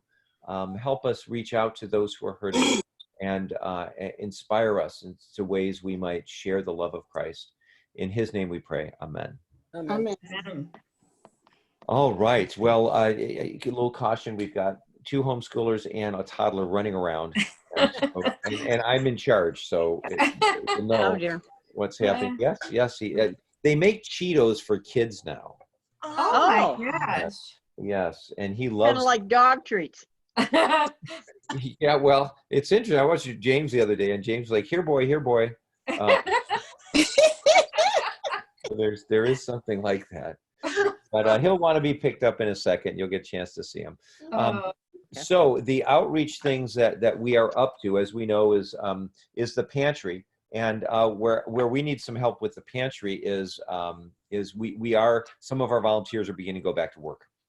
Oh, okay. And so we need 65 and younger, and anybody in your radar you can think of. Kids are not in school. I mean, maybe it's a 9 to noon thing somebody can do once a week, but it would be really helpful. We do have teams of 2 people doing it, and we have, I think, 2 or 3 people at the one person is there at the church, and then 2 Father Steve is there in the background to answer phones and this kind of thing, and to be just kind of around the office in case you get somebody there who might. So you're not all alone there. Anybody who may have been interested in that. Well, if they would let older people there, I'd be glad to help. I think that's kind of a. Yeah, we got to. Well, Say it. It is what it is, but there. I don't know if I'd say the curve is flattening, but we don't have the peak. We're not in the peak anymore. It appears. And I think there is a worry that, okay, wow, so now only 1,000 people a day are dying. We're cool. And then everybody goes out, and before you know it, that gets higher. And we Exactly. exacerbate that. So, okay, so there's that that's going on. A second outreach thing that we're known for. Jan, what's the update on the masks? Some of us are still making them. Kathy and I are still making masks. I think the others have kind of taken a break. I haven't heard from them. I know that I've got enough for the pantry at least for another week. And Kathy and I will be making more. Okay. So I think we can keep the pantry and individual requests met, I believe. Okay. Don't you think, Kathy? Yeah, and we did, honestly, we talked earlier, we had a virtual quilt retreat. So a lot of us said, we're going to work on quilting projects and not masks for the 4 days. And I said, hey, works for me. I did make masks, but not like I had been. It was nice to do some different sewing. Yeah. But if we need them, people will make them. Yes. Okay. For 4 or 5 days, we said, oh, no.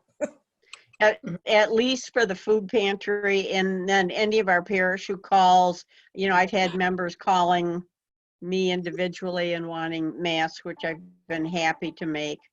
I just sent you something. What? I just sent you a request.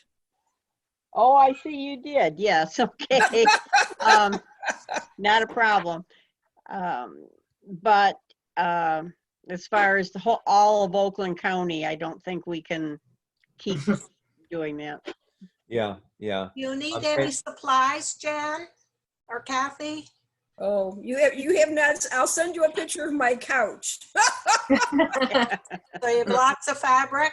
Oh, you don't understand. When you quilt, you have pieces left over and you hate to throw them away. So this is marvelous, because guess what? Those pieces are getting put to use. Good. Okay. Okay. Yeah. So our major outreach activities are the food pantry, the masks, the feed the mead, and then the pen pals. And what's going on with the pen pals there, Judy? The pen pals are up and running. There were 8 students or kids that wanted pen pals. So I just secured the last one on, I think it was yesterday. So we've got everybody matched up, and I know some of the letter writing has already started. We asked the adults to send the first letters. So so far so good. And then I asked Kitty to let me know if there are other kids that indicate they'd like to participate. Then I'll go ahead and try to recruit some more adults. But right now we're good. Okay. And then, thank you, honey. There we go. There we go. Yeah, Good morning. There he is. Hi, Jack. Hi. How are you? He's just checking everybody out. Hi. No.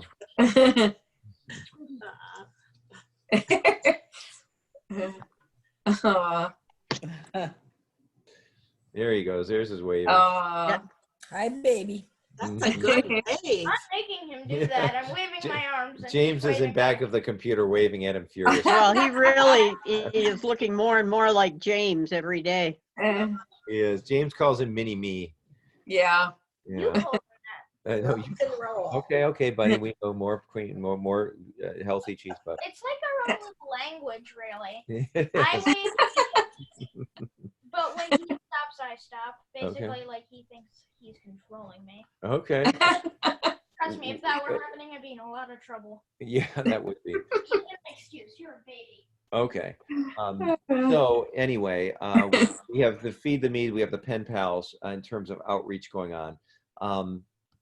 The other thing that we have dabbled our feet in terms of, and this is almost outreach because I think this is helpful for a lot of people, is that we did have the mayor on 2 weeks ago. We did have Dave Coulter on last time as a way of using our worship time as a way to help, the community.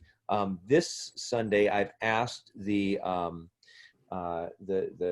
spokesperson for our area council on aging Oh. because we do have a lot of older parishioners with us, and they have a ton of resources, especially for the virus, and good advice for us at the moment to take, to see if that she'd be our guest. And I was wondering about you all's sensibilities in terms of Johnny and I had talked about getting Lieutenant Governor Gilchrist on, and Johnny, she did send me a contact. I reached out to that contact, haven't heard back. Mari Manugian, a brand new state rep, has been, who Christchurch Cranbrook has used to get a hold of the guy, but I don't know her, even though she's from around here. But anyway, I want to be open to ways I in which will we might try. be able to invite people to be in our forums that might be of interest, so that Carol could say, hey, you've got to tune into this because you're going to learn stuff, as well. So I wonder what you guys might think of in terms of future, people who you'd like to see. Whoa. Father Chris, this is Johnny. I have another contact. I will check also. Sounds good. Sounds Okay. good. And then is there anybody you'd like to see as kind of a guest? Would you like to see the mayor come back? Would you like to see Dave Coulter come back? Because this is an evolving, this is a crisis of evolving nature. In that it's not like, oh, the mayor said something 3 weeks ago, therefore we never need to hear him again, because it's always changing. Who are people that you think would be helpful for us as a congregation to hear from? Well, I think Dave Coulter did an excellent job. Good I job. enjoyed, Excellent. very informative. Yeah, you could come back maybe in a month and a half or something, and update us and see what's going on. I really enjoyed him too. What about the lady that our governor has with her speaking on behalf of the health care? Health department. Yeah, the health department gal. I don't remember her name.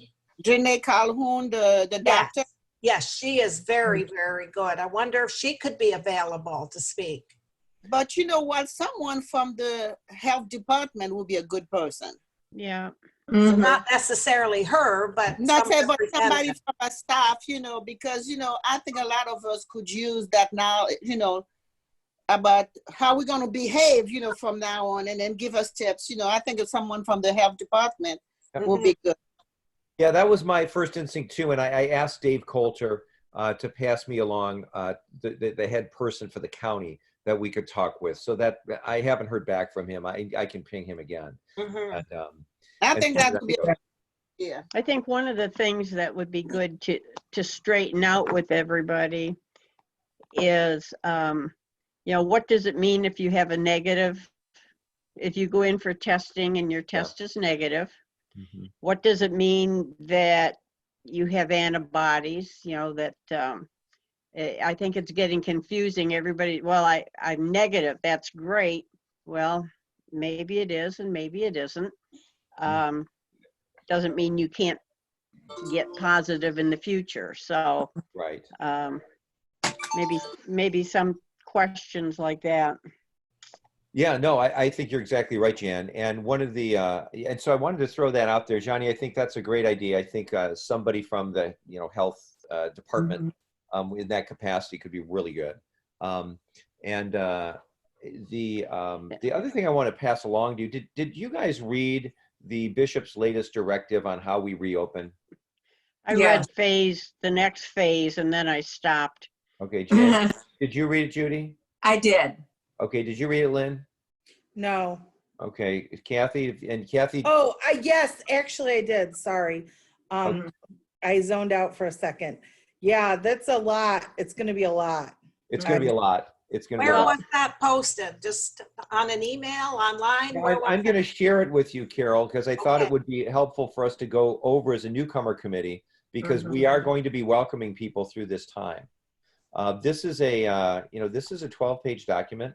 This is not short, but what it essentially does is it begins with the acknowledgement that this is going to be a multi-phase plan with practices for how Episcopalians in Michigan will undertake re-entry after hiatus and pending further recommendations. So as you can see in the blue there, the plan contains the following: hiatus, which is currently what we're on. Then will be reentry. Then will be deeper participation. And then there are some notes on summer programming, questions for the vestry, which we're going to be taking up at our next vestry meeting, et cetera. But this does have implications for us. So let's see. We recognize all ministry is contextual. The guidelines, let me make these letters bigger if that would help you guys. Mhm. Can you send that later as an email too, please? Because Yeah, Can forward it to you. yeah. it's right on the diocesan website, and I think I had Steve post it. that's fine. And so it's not hidden.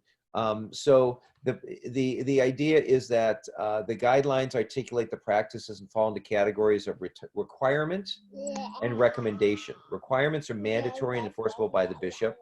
The recommendation is that we advise, and that means that that's also a requirement unless you can prove otherwise. Okay. So first off, hiatus. This is what we're on. I think we're familiar with this: building and office use guidelines, and the suspension of worship, and the recommendation that it does articulate things like drive-through Eucharist is prohibited. Virtual communion, and in which a minister blesses the bread and wine through the phone, is prohibited. Graveside funerals of 10 or fewer are permitted while following physical distancing and mask guidelines. Outdoor weddings of 5 people or fewer are permitted. So those are things that, and baptisms are permitted on an emergency basis only. So I thought that was an interesting way to kind of phrase it.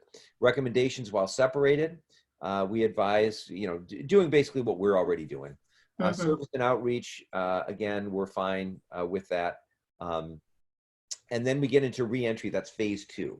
Please remember, many of our congregations are composed of individuals that meet the description of a vulnerable population. So reopening might not be appropriate for every congregation. Congregations might also consider stepping up in scale, offering, and size to reach the new limit. All right. Before you choose to reopen, please work with your vestry on the appendix, which we won't look at right away. But preparing the church for reentry, before you reentry, you've got to sanitize everything, right? Deep clean the church, pews, bathrooms, doorknobs, light switches, stair railings, microphones, which is interesting because I don't know how long that virus lasts, but we haven't been in the church for 2 months. That's what I was saying, the same thing. I said, we've been good for a while, at least a month. Yeah, but you know what? There's people in the building. I know I dropped off food, and before I left, I tried to wipe down like the doorknobs and the cart and tables that I use to get in and out of the building. So we do use things that you don't think about. Yeah, no, I'm not objecting to doors and all these things we've been using. Yeah, but the pews, I agree with you. Like, okay, what's on a pew? Yeah, and how long has virus, not a zombie apocalypse? Yeah, right. Anyway, so there's that, and so we're going to do this. We're going to advise communicating with your congregation before they arrive about the preparations you've done for reentry, and to reiterate that if they are sick or vulnerable, they should stay home and join online if available through your congregation or another. Next is building use guidelines. We advise that staff members continue to work from home, especially the immunocompromised, parents of children, and those older than 60. So we advise keeping in-office functions as minimal as possible, only to ensure essential operations. Any staff members working from church-owned buildings must continue to follow social distancing guidelines. Other guidelines. Congregations must follow all physical distancing and hygiene guidelines, including use of non-surgical masks. So consider having a supply for those who arrive at your building without one. I've even heard of some places not allowing people to use their own masks because they could be contaminated and have people. Now, I did not bring that up. We met with about this yesterday, and I didn't bring that up. But I've heard of that going on. It's at Ford. It was Simone I was talking to, and they all have to go into Ford with their own masks, get to their changing room, take off their old mask, put on a new mask, and put on protect every employee now in Kendall's squad has a complete kit of these protective. So we advise posting signs outlining COVID symptoms and urging people to stay home, seeking medical attention if they experience symptoms or feel unsafe. We advise maintaining appropriate stock of tissue, soap, hand sanitizer, disposable towels for drying hands. We advise consideration of allowing building users, rental groups back in on the condition they're able to observe gathering limits and hygiene protocols. We advise creating an emergency plan for possible outreach and how you might respond to care, respond in care, communication, and cleanliness. We advise maintaining a visitor log, including numbers and email addresses for all who enter the building in the event you come in contact with somebody with the disease, and reporting is required. To the extent possible, logs should be managed by a greeter or office staff person or volunteer to follow some other no-touch method. Isn't that great? Welcome here. Now we want to take your fingerprints in case you contaminate us. You know, Well, if you we're- go, if you have to and be the- 60 or under, you're not even gonna have that many people coming in the door. yeah, absolutely. Well, I think 60 and under was for employees, right? No, that's for everybody. Let's see. We advise staff members continue to be permitted from work, especially the immunocompromised parents of children, those under 60. I think that was for staff here. I don't know. You go back. No, I don't know either. It says, we advise that staff members continue to be permitted to work from home, especially immunocompromised parents of children, those older than 60. That's off. Go back further. That's Yeah, office. but go back before that. Okay. Okay. She's got this vulnerable prop, she doesn't want them in the building. Well, I don't see where it says that specifically. Please remember that many members of our congregations are composed of individuals that meet the vulnerable population, and that may not be appropriate. You're not going to have anybody hardly in the building if you can't put vulnerable people in there. No, I think it says, please remember many of your congregations are composed of individuals that meet the description of a vulnerable population. It doesn't say they're not allowed in there. It just says know that there are many people. Cautious, caution. Right. Just know that. Yeah, I mean, there is no age requirement for not coming to church. It's just to be mindful of the fact that you have many in the population who are your members, and then to be, if you do have staff over 60, to be mindful of that. Is that correct? Am I interpreting that right? I think so. I think so, yeah. Okay. So then building use, and then let's see, worship guidelines. The following options might be appropriate considerations as congregations begin to re-enter. Maintaining some online worship and formation opportunities for those who will still be unable to join an in-person gathering. Multiple services with fewer attendees to spread out the number of people gathered at once. Having people sign up for services in advance while allowing space for visitors who may drop in. Creating and assigning fixed seating to maintain safe distances, and then holding services outside. All common services must be cleaned before and after worship, including doorknobs, countertops, pews, electronic sacramental items. And then requirements for gathering size and contact. Limit events and meetings that require close contact. Most, if not all, meetings and formation opportunities should continue to take place online, right? Most, if not all, meetings and formation opportunities. That means Bible studies and this kind of thing. Limit any in-person worship gatherings to no more than 50, or the maximum number your space allows if it's while allowing 6 feet of total separation between households, whichever is fewer. If your average Sunday attendance is above 50, consider how hybrid worship or multiple service times might spread out the number of people gathered at any one moment. That, of course, is ours. Non-surgical masks are required. Please consider having a supply for those who arrive without one. To avoid crowding and bottlenecks, there's no receiving line following a service. There's no nursery or in-person Sunday school or coffee hour following a service. Continue encouraging people to leave the building rather than mingling in person. Requirements for worship. Sharing in the Eucharist is prohibited. Maintain use of morning prayer on Sundays. We've been calling it just worship. Live streaming may resume from inside the church building while maintaining appropriate physical distancing with any participants. Thank you for wiping your cheesy hands on me, baby. There is no passing of an offering plate through the pews. Encourage worshipers to offer financial gifts online or to a stationary plate as they come in or during the course of worship to limit the contact. You miss Household- physical touching during the passing of peace. You can't do that either. How about singing? There's no physical touching during the passing of peace. There's no passing of an offering plate. Households must be at least 6 feet apart, 360 degrees if gathered for in-person worship. Now, under recommendations for worship, singing is among the riskier behaviors when it comes to spreading the virus. We advise refraining from singing when gathered in person, or consider how you might make extra precaution to further separate singers from the congregation and from each other. Wow. We advise the consideration of removing prayer books, hymnals, and Bibles from the pew racks during this time. Worship services may be followed using single-use bulletins that are picked up rather than handed out, by sending a digital copy for people to access on their personal devices, and limiting the number of bulletins printed for one household. We advise developing a plan for dismissing congregants in an orderly way to ensure social distancing as people exit.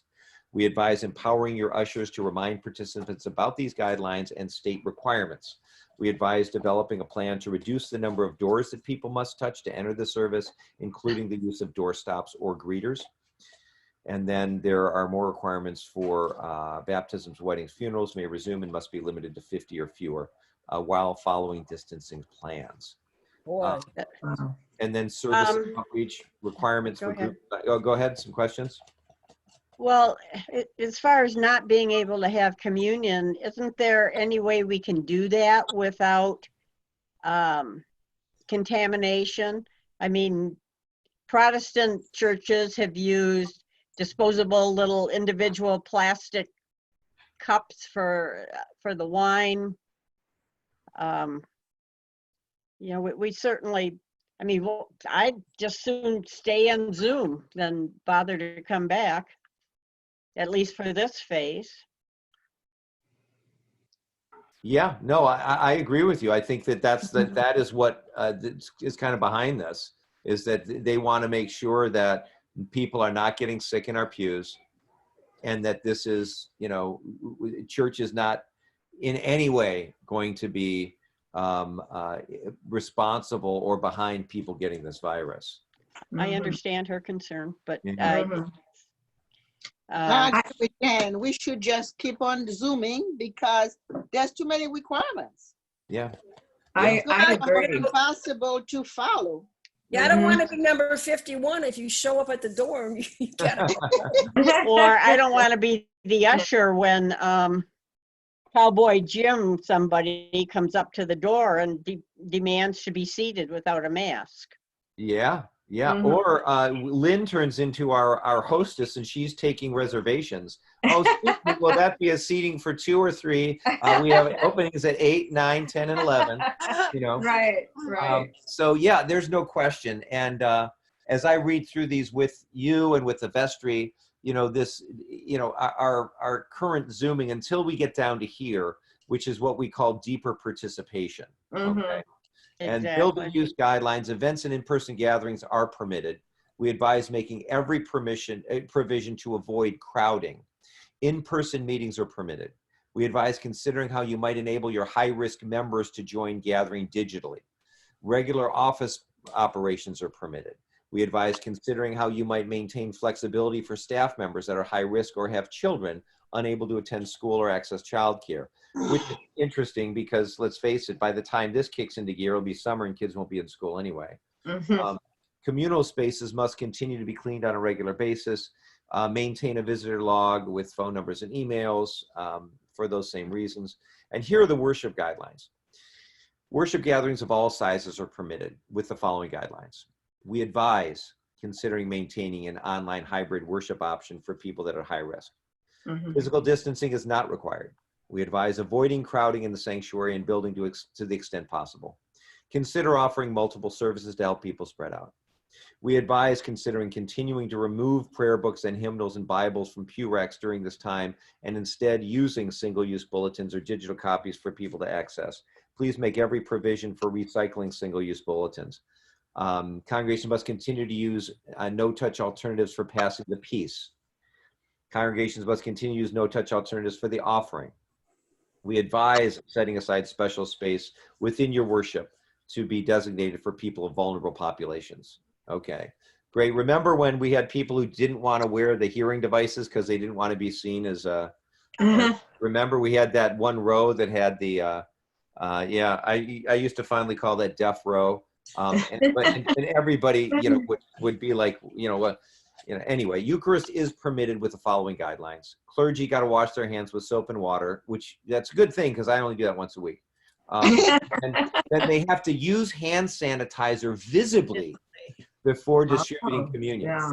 If a clergy person or parishioner feels sick or has any symptoms, they should remain at home. If we strongly advise against using the common cup. So there you go, Jan. Maybe we'll have, you know, shotgun glass, you know, glasses or something. So it may seem counterintuitive. Intinction is not a safer option. Please remember that receiving in one kind, bread or wafer only, is full participation in the Eucharist, and congregation may consider just having the bread. Coffee hours are permitted, and make every provision to ensure the adequate space to avoid crowding, and a gloved person must distribute any food or drink. Buffet and self-serve is not permitted. Okay. Summer programming, basically canceling it. Mission trips and vacation Bible school, we don't like it. So it sounds from what you're saying that we're going to wait for deeper participation before we Right, because it's pointless. I mean, Yeah. you'll get more out of a Zoom than you would out of driving to church. yeah. And people still might not come to church. Yeah. Yeah, and you'll only see anybody from the eyes up, so why bother? Has anybody noticed the Stanley Steamer commercial where they're now cleaning churches? Oh, no, I didn't see that. Oh yeah, they showed it the other day. I saw it.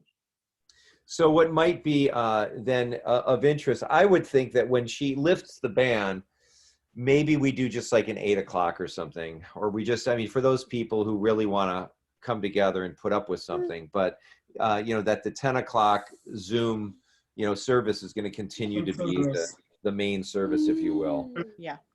Mud. So yeah, we'll go over that with the vestry with a fine tooth and get more opinions, but you guys bring up some very good points. Father Chris, I think even at 8 o'clock in person, I think you should avoid that too, because to me is, I don't know if anybody will come to it, and you should not put yourself in jeopardy either. That's my 2 cents on that. Look how hard we had figuring out the rules. How's anybody else going to understand and do it when they get there? You say it again? Well, all the rules, even if you had an 8 o'clock service and you did it in the main church, how is anybody going to know what they're expected to do or not do? Yeah. You know, and then do it. Yep. I mean, good luck with that. I want to see you on the, you know, altar trying, oh, wait a minute, you got to move, you know. I don't want to be supervising a bunch of people at a service. They might Is come there down any possibility? you know. Oh, James has Spanish. Hold on.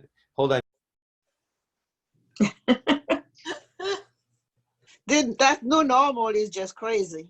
I know. It is. Hey, But Judy, Yeah. it's National Appreciation of Teacher Day. Did you know that? Oh, hooray. I knew it was Teacher Appreciation Week. I think it's nurses also. Give me 1 Okay. second. I get my kid. Yeah, they do it the week of Mother's Day, so we can just get it all wrapped up in 1 week.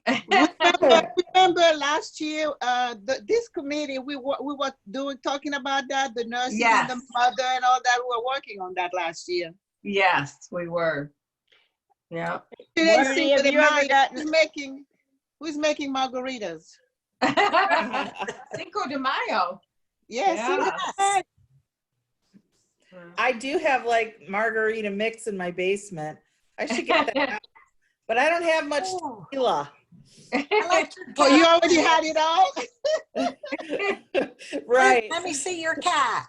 Yeah, that's Lulu. Aw. Oh, how old is Kathy, I'm Lulu? making enchiladas for dinner, and I thought, oh, I usually give Kathy part of these. Things I don't need to know if I'm not going to get one. Lynn, how old is Lulu? Lulu is 11. Okay. Has anyone heard about Linda Taylor's cat? No, what happened? No.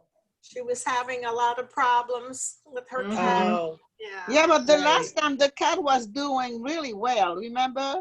Yes. Well, let's hope so. Yeah. Hey, Lynn, thank Yeah. you for the mailing and the prayer of St. Francis. I got it yesterday. oh, you're welcome. Thank you. Yeah, I finally got through everybody. I got through the whole directory. It was not easy. Wow. You're doing a I good ran out of job, Lynn. stamps. Out of stamps, had to use my own, but that's okay. Yeah. I had fun. I mean, it was fun doing it. I'm glad I did it. Yeah. Well, we You're doing thank a you. Great job. You're welcome. Mhm.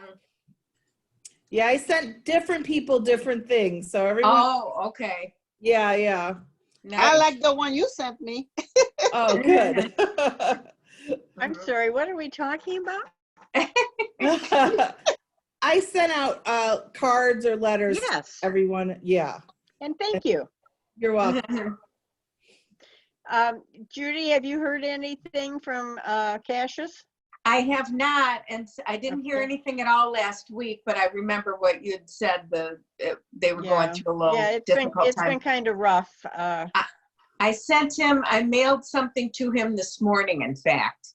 Okay. So I Well, figured I'm sure out, you will get something as soon as the yeah, no, it's no household. big deal. I just figured Okay. I'll just keep writing, and then when he gets an opportunity, maybe he'll write back.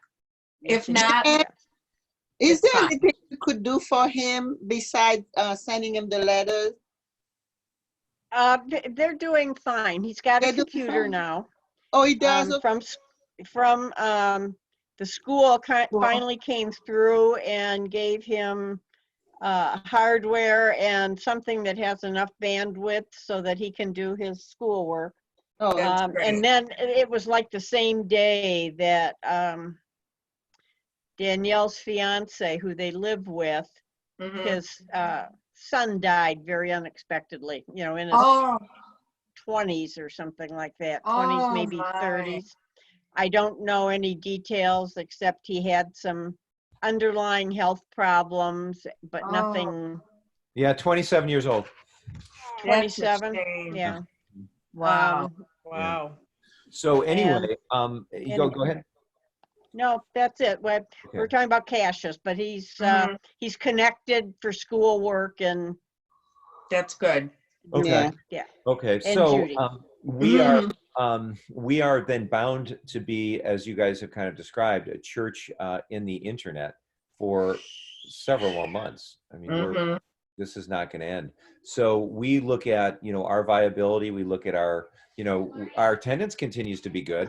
I mean, we're, 100 people Great. on the Zoom, and then another 100 on Facebook, views when we go back and look. Mhm.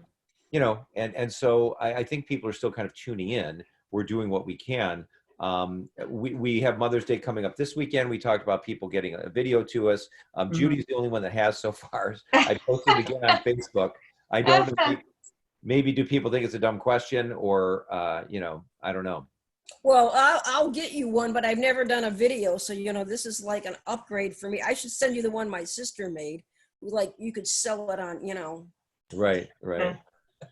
I do not have her skills, so don't ask me. Right. Yeah. is that your twin? You can use it as you. No, because it's all of her church members, but I wish it was me. I would send it in.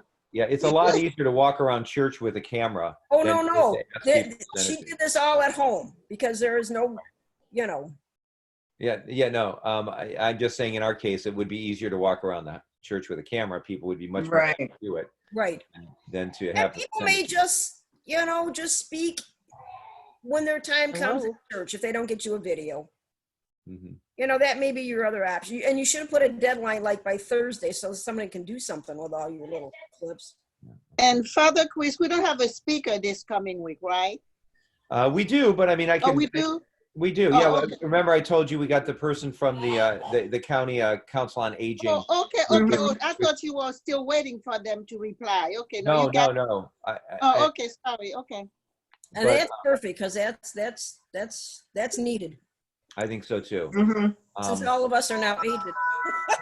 Or we know somebody who's aging, you know. Exactly. No, I've contacted them in the past. Yeah. So we look at ways. We ask again, who's our neighbor? We got the crosses, and thanks to Lynn, we got the cards out. So we're now handing those Great. out to people coming through. So Mhm. I think that's a bonus. It would be. I wonder. We had a number of our young people who were involved in worship last weekend, and I did a great wonder. job. Yeah, they did. What Mhm. it would be like to see how we can enlist some of them to help us with the pantry, right? Mm, mhm. But if you're a parent, you're definitely keeping your kid home. But some of the kids are older, and would they be, interested in coming out if you're, if you're of an older age? Mhm. So the meat is our neighbor. So the people who drive by is our neighbor. I look at the kinds of things that we are trying to put out. What would people tune into? We're having the bishop come and to do a virtual meeting with us, which hopefully we'll get a turnout for that. I don't know what else people turn out for.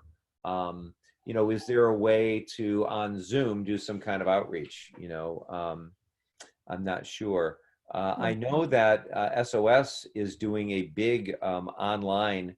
They just taped me yesterday for it. It's like a remember those what are the telethons they used to have? Where Mhm. it's got like guest after guest after guest, right? Right.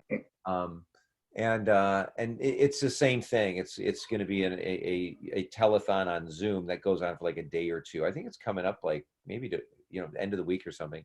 But I don't know how you're going to get. I guess people will tune into it. I don't have a lot of details on it to pass on to people quite yet. They told me they give them to me.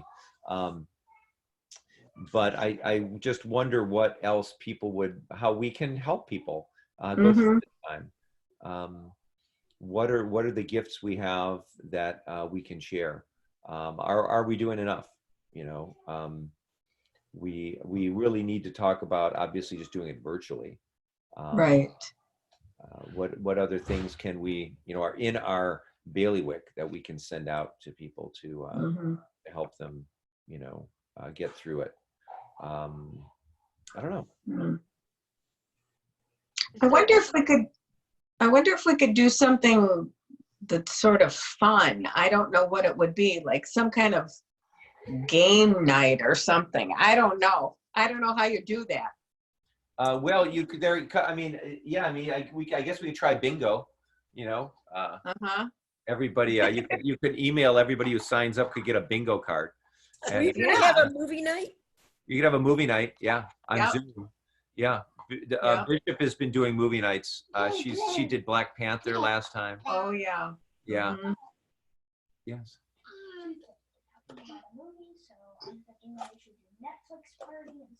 My son says a Netflix party. Okay. Okay. Yeah. Ask him what's good on Netflix. Now, I what's haven't. on Netflix these days? The Willoughbys. Adult stuff. He has his own idea. Second thing. Check on your schedule. Mhm. So let's see. A movie night is a possibility if we get people to show up, if they would want to show up with each other. We could try that. You want to try something next week? Yeah. Sure. Okay. How does that work? Just as you saw me share my screen there, Yeah. let me see. You were around on Sunday when we had the choir anthem. Yeah. And how did that look? Not good. Not this week. It didn't. Could you hear it and see it? Yes. There's That's- a lot of Could hear reverberation. it, could see it. Okay, that's Well, what it. I know all the technical difficulties, but I had to turn my sound off. Oh, was the sound too loud?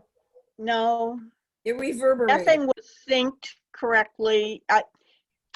On my display, Yep. nothing, it wasn't synced correctly. So mouths weren't moving in time to the music and everybody wasn't together.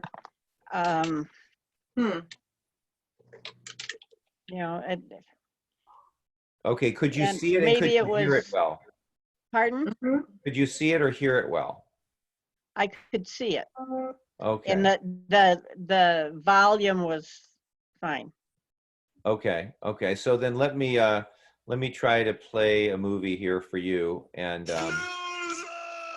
let's see. Let me share it, and you tell me if you can see it and hear it. Okay. And this is what it would be like. Okay.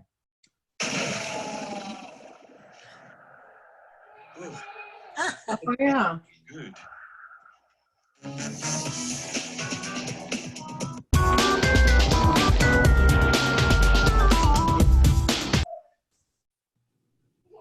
I too am on a very important case, Inspector, so you will understand what I mean when I tell you no one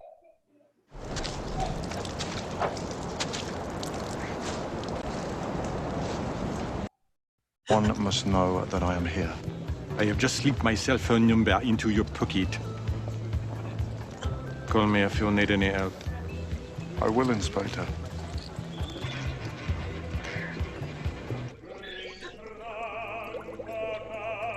Okay. So could you see or hear that very well?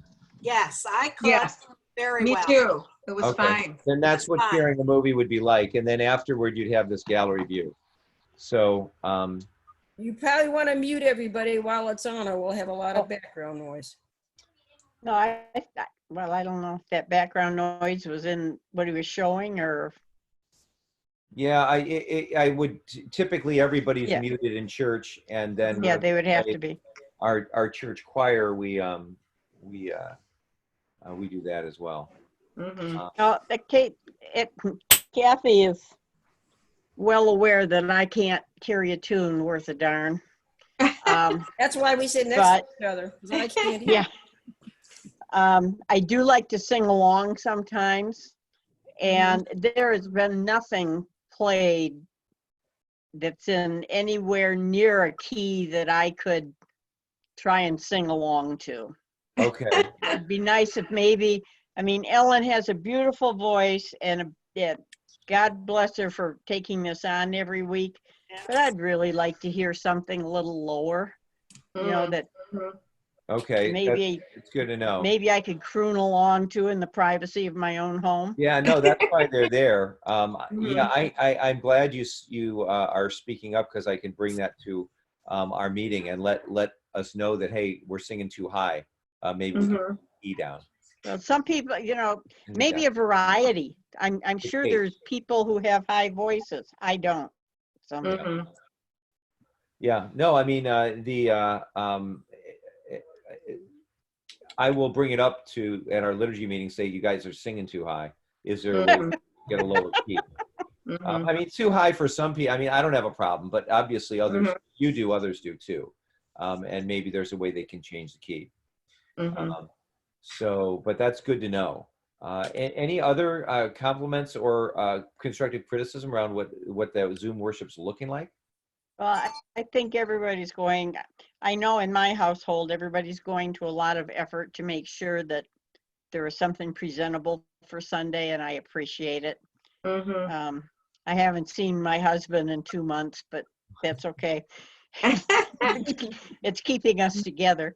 Social It's a distancing. lot of work, and I know that I do appreciate the effort everybody's doing. Okay. And a shout out to Ken Miller too, Father Chris. Yeah. Yes, he's doing a good job too. Amazing work. Yeah. Okay. Father Chris, I know I'm late in the conversation asking, can we do maybe like a virtual tea? Because you always have tea at your house, tea party. Because to me is after church, people really want to stay behind and talk to you. And we could do a bigger version of it and call it a tea party, and people can have their drinks, whatever. And then we can do the same thing, maybe for a longer period of time. Yeah. Yeah. When would we like to, maybe like a 4 o'clock tea or something? Yeah, because you do those at your house and, you know, sometimes, so. And do you guys, I'm going to hit the breakout rooms. Have you guys used those at all? We don't even know what we're talking about. Okay. I'm going to break us into breakout rooms right now, okay? I'm going to break into 2 rooms. And Okay. so you're going to break out, and it should, let's see, happen shortly. And then I'll call us back.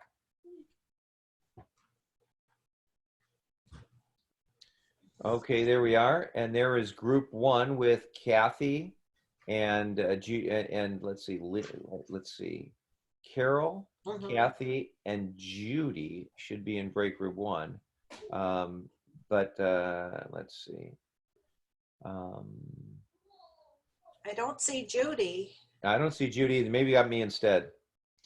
So this would be a breakout room. And then what I would do is, let's see, as host, I think I can join. I'm going to join the other room. So I'll be right back. This is called a breakout room, Bill. I've never heard of this. Hi, Carol. How are you in this breakout? Hi, Kathy. How are you? I'm great. I'm telling you, I can do more things than I could a month ago, but that doesn't mean my job skills are very good. Yes, we're not very techy either. Oh, sweetheart, I had never even posted on my own Facebook page. At least I can do that. It's like, oh. We don't even do Facebook, Kathy. We're not even members. My father signed up in his 80s for Facebook. We all thought my niece enlisted him, and he decided, no, he wanted to try it, you know? And how old is he? 85, 86. I mean, Good for him.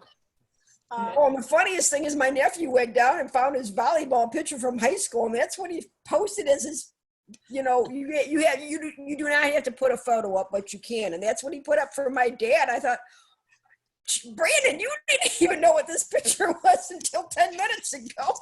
That's the one you picked. That's funny. Do either of, so I'm guessing neither of you have Instagram? I do not. I don't. Okay. I do not. I vaguely know what it is. Father Chris convinced me that I needed an Instagram account to show some of the photos I've been taking. So I set one up. It was real easy to set up. And you don't have to have an account to access mine.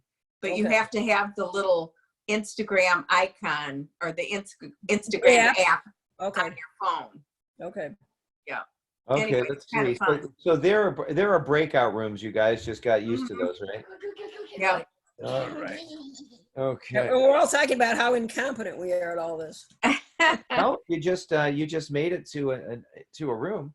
Oh no, I don't mean this portion. We just mean in general. You know, right. I just wanted to say, Johnny, I liked your idea of doing something like the tea or whatever.